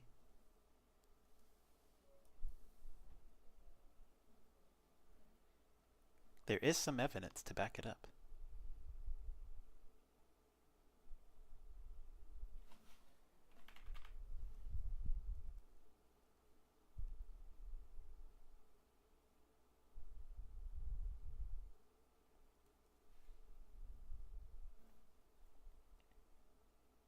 You have heard that, okay. Then I won't bother you with the details.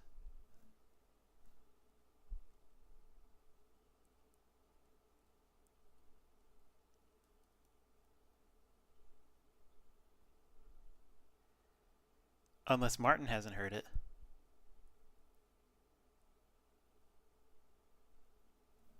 Have you heard this theory? That Jar Jar was the real planned villain for the original, or not the original, but for the episodes 1 through 3? It's just a theory, but I think it has weight.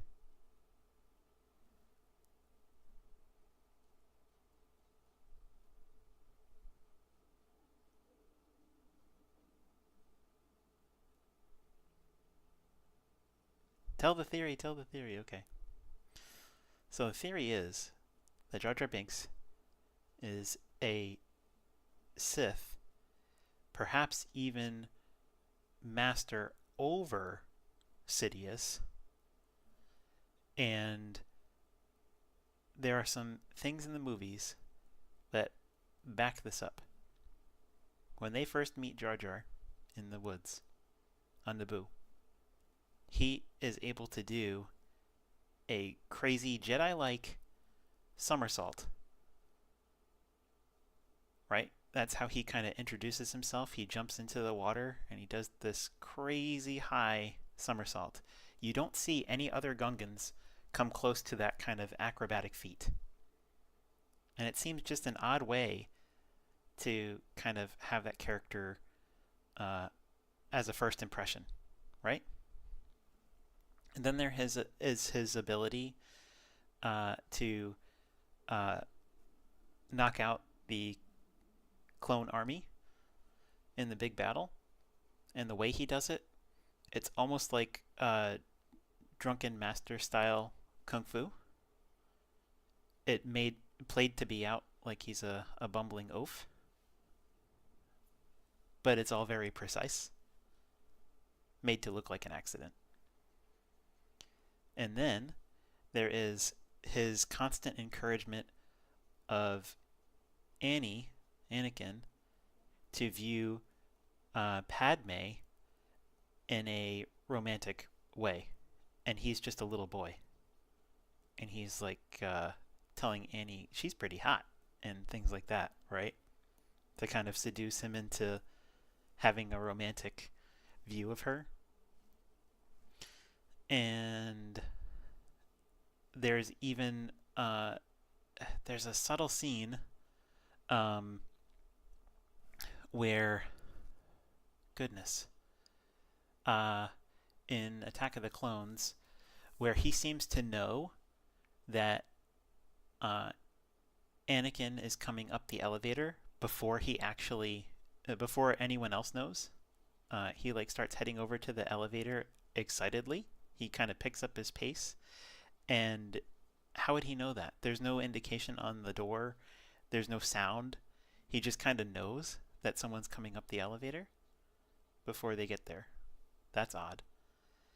And then there's one or two scenes where he does what looks to be very subtly, and you'd only know it if you kind of zoomed in on the camera, a Jedi hand motion, like what Obi-Wan does.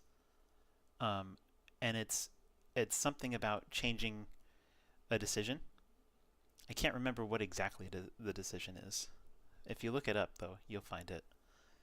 But it seems like it's a pretty pivotal decision on whether to take action on something or not, and he kind of moves his hand, and they go in a contrary decision.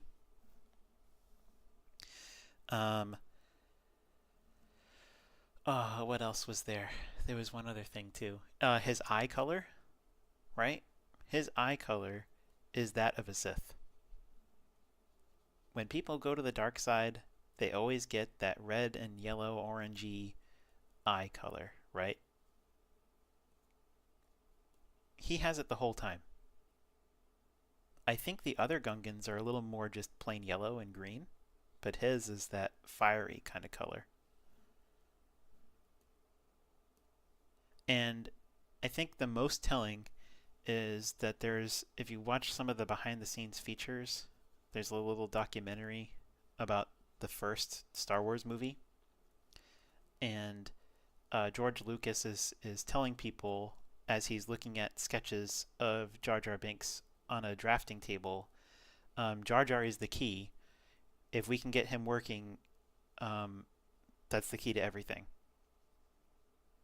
Why would such a bumbling character be the key, quote unquote, to making the first movie work if he's just a throwaway gag character?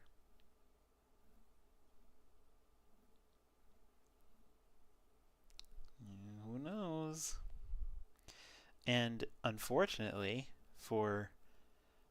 if that was the plan, Jar Jar was not just received poorly, he was received terribly. There was a ton of hate toward that character when the movie came out. And the main actor almost committed suicide because of the level of hate he was getting for having portrayed the character. And I think he even stepped away from acting because of it for a while. He did get some Star Wars redemption in, what was the recent thing? Was it Mandalorian Season 3? Or was it Andor? One of the more recent series showed that actor, Ahmed Best, and he played a Jedi, helping people, young Padawans, escape from the. Oh, it was Mandalorian Season 3 because he was the one who helped Grogu escape from the Order 66. That's what it was. So they gave that actor a little bit of Star Wars redemption.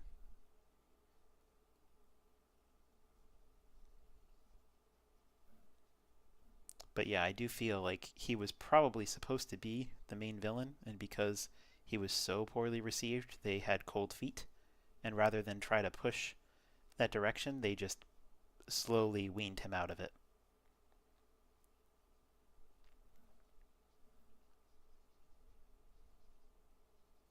Oh, I guess there's also the moment that it could have been anybody, but they made Jar Jar the one who puts in the request before the Senate to give emergency powers to the Chancellor so that he becomes Emperor.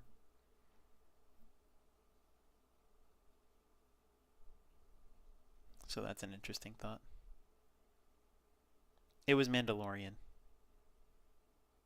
Grogu's not in Ahsoka. I hope that's not a spoiler. Ahsoka doesn't have anything to do with the Mandalorian.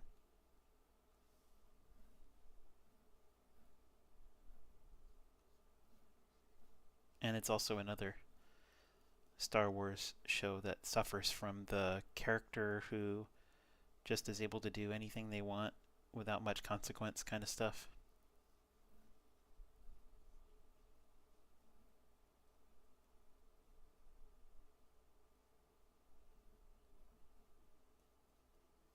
Just in need of better storytelling.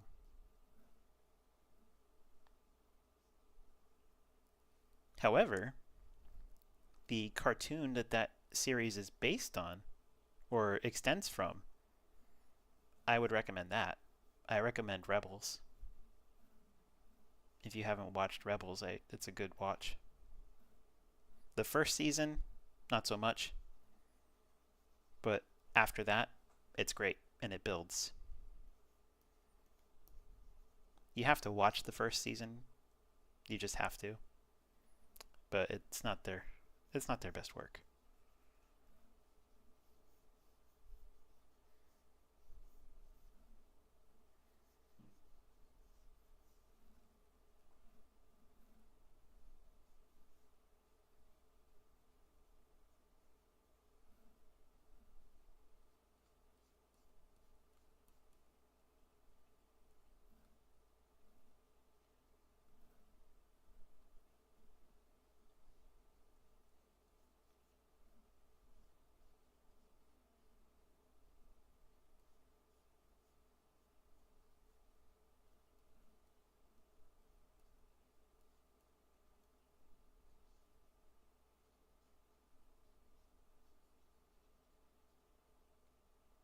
You're watching Rebels. Yeah, definitely worth it.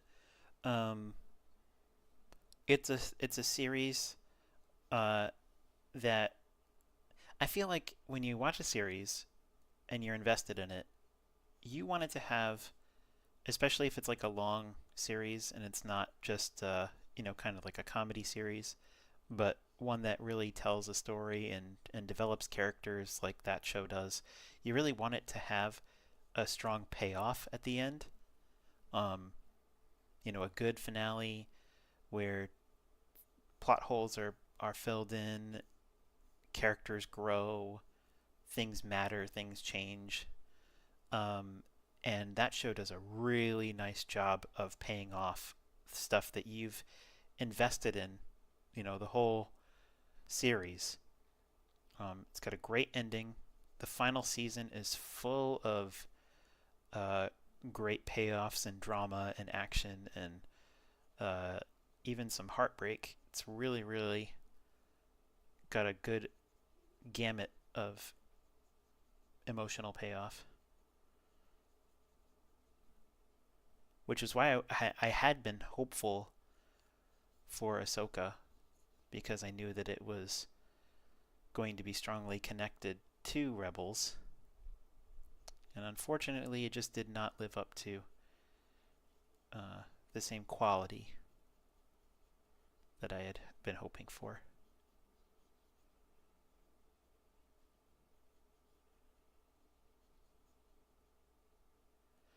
I've seen Bad Batch season 1 and a few episodes of season 2, but I didn't finish season 2. And I kept meaning to finish it, and I didn't. I couldn't stop watching season 1, and I don't know what it was, but season 2 just couldn't hold my interest. I tried. I had every intention of finishing it, and I just never felt like, yeah, I should finish it now. And to me, that's kind of telling. Like, a good show should make you want to keep watching. That's just my personal taste. I'm not saying anyone's, you know, wrong for liking a show that I don't like. But I do have reasons why I don't follow something or like something or find satisfaction watching something.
getting back into a little bit of the sketchy quality again.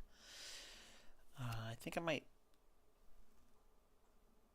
leave it here for now. And then when I come back, I'll continue it and we'll try to get it finished today. I think I'll leave the sketchiness in there and just kind of paint over it to connect it rather than blending. I think that's probably the way to go. Alrighty. I will see you later. And I'm going to take a lunch break. I'll probably be back around 1 Eastern time. It's 12 right now, so about an hour. Thanks for hanging with me. Bye.